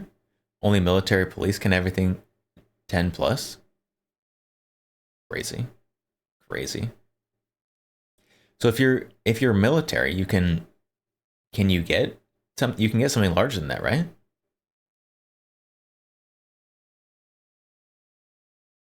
Still scary? Nah. Once you know it's empty, it's fine. I mean, pulling a trigger on a gun, you don't know if there's ammo in it. That should be scary, and you should figure that out. But any guns on stream always should be unloaded. But you always check again, just to be sure.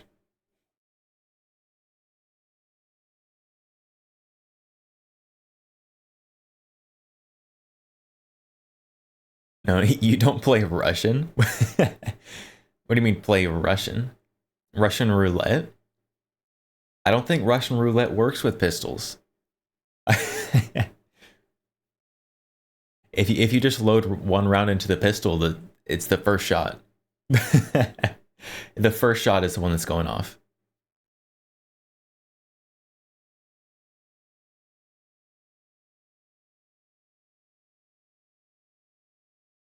Gun safety 101. Treat all guns as if they are loaded. True, but you can still dry fire. And like, clearly you shouldn't be using people as dry fire targets.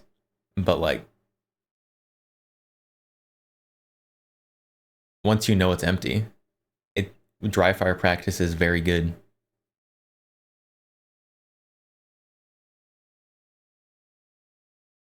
A magazine full of blanks, except one is real. Except a blank held directly to something still does quite a bit of damage.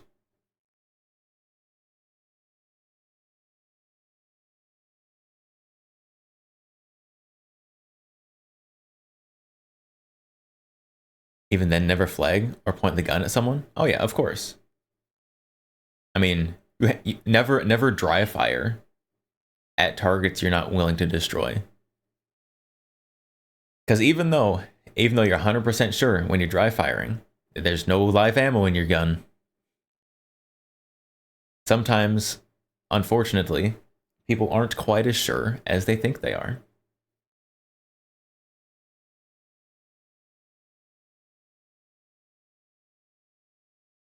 Right, neighbors. Yeah, no shooting your neighbor's cat. We usually want to avoid that situation.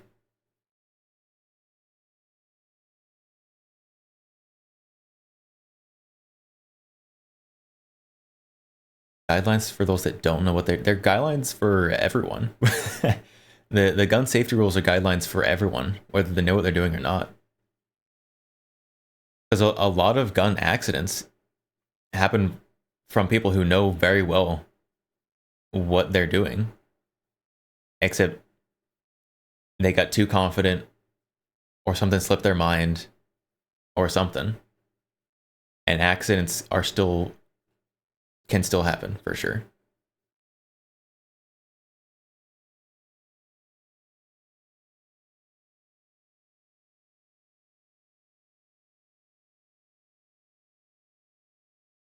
You've absolutely never used your laser cartridge for dry fire? Get your cat to run around the room chasing it?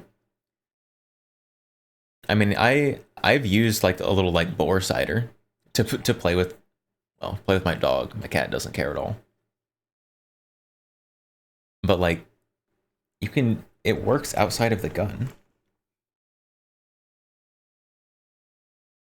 So like, I still have it in the package so I don't lose pieces. But this works perfectly adequately outside the gun.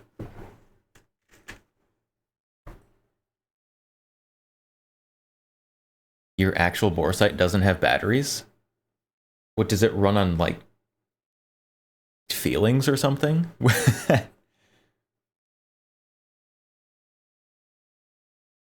How does it not have batteries?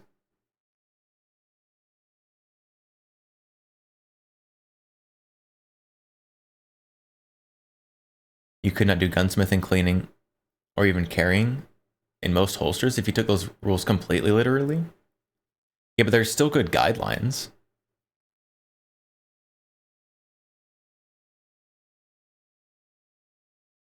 Like speeding. The speed limit is a guideline. But like, sometimes you go a little faster, right?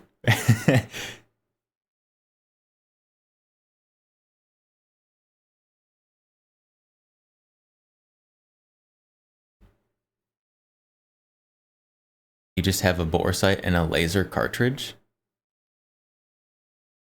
What? Excuse me, what? How does that work exactly?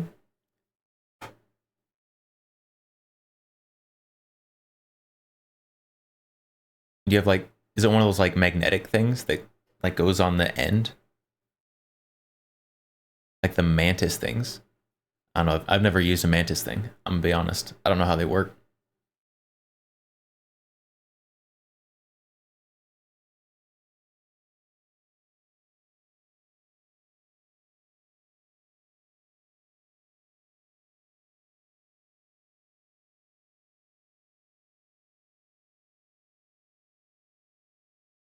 They have a percussion switch on the back. When the firing pin hits it, it turns on for a moment.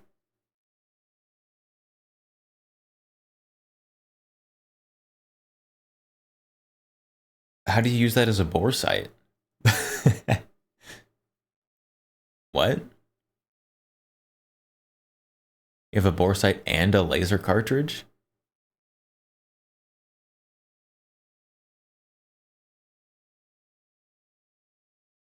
I don't understand. I might be a little stupid, is a possibility here.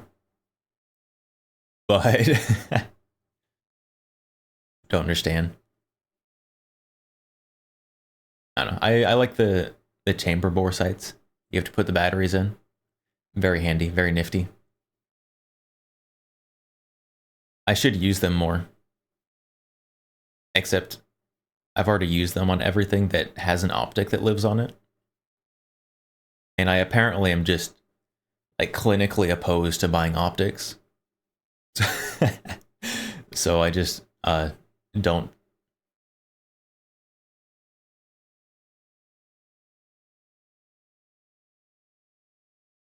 I do need some optics though.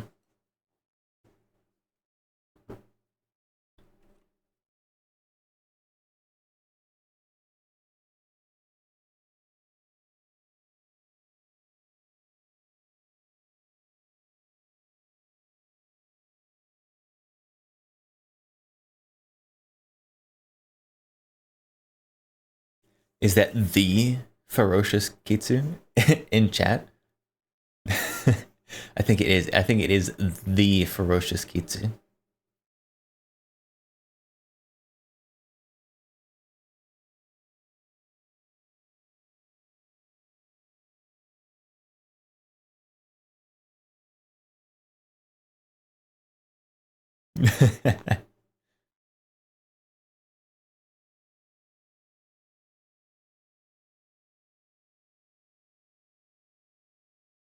Taser bait. What? I don't know what taser bait means. Sounds sus.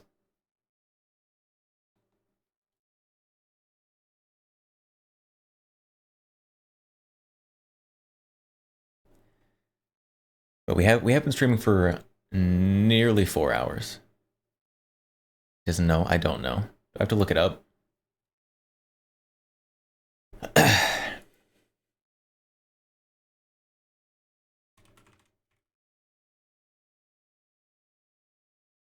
Well, Urban Dictionary failed me.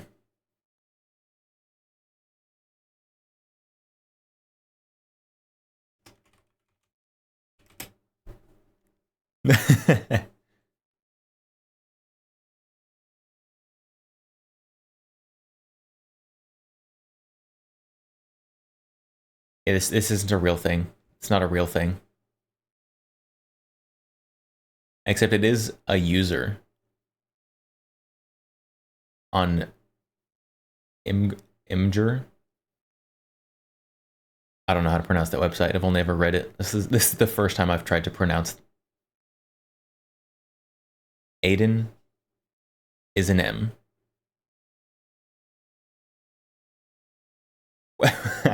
An M. I'd help. Apparently I'm a boomer and I don't know what everyone's talking about. Imgur.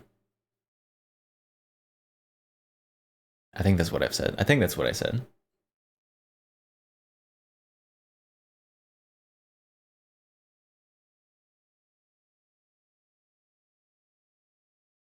You're not an M. Is this like calling someone a square? I don't know what that means. Help, I'm old apparently. I'm not down with the cool hip slang. Implying that at some point I was.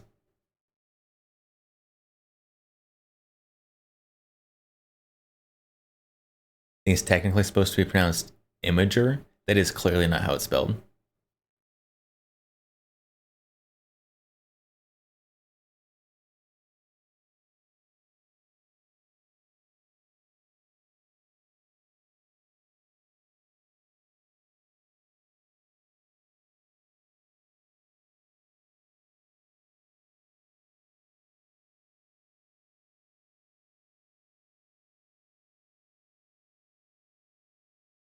But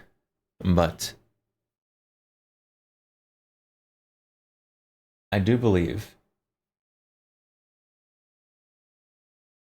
we are going to have to here end stream. Maybe. Hello?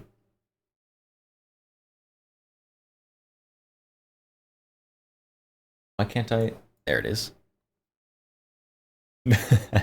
So, I guess first we'll end the Rumble stream. If anyone is there watching the Rumble stream, thanks for stopping by. I appreciate you. Goodbye. And now we can rate someone.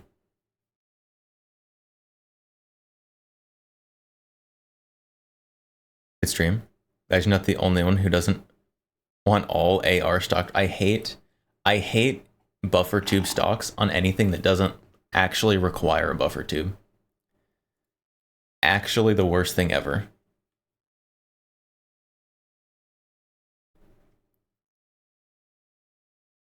So we are going to raid out though. I never know who to raid. I never know who to raid on early streams.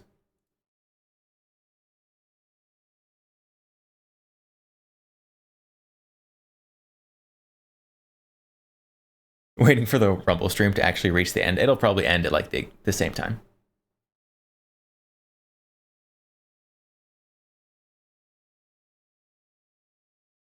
Let's see. Oh, of course, of course. Operator Grizz is just starting stream. So that's who we're rating. So, we have raid messages, both with and without sub messages. So, thank you everyone for stopping by today. I will be back tomorrow.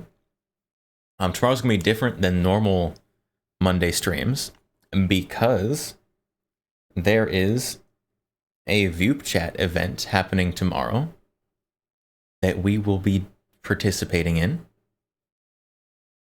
I'm not entirely sure what the event is. They have been pretty tight-lipped on that, but it's tomorrow at 6 Central, I think, ish. It's around then. So that is what we will be doing tomorrow. So until then, I will see you all later. Guns and Knives, goodbye. Matilda, good night. Not the BAFTA, goodbye. Megalum, see you later. Aiden, goodbye. Ferocious Kitsu, goodbye. I will see you all later.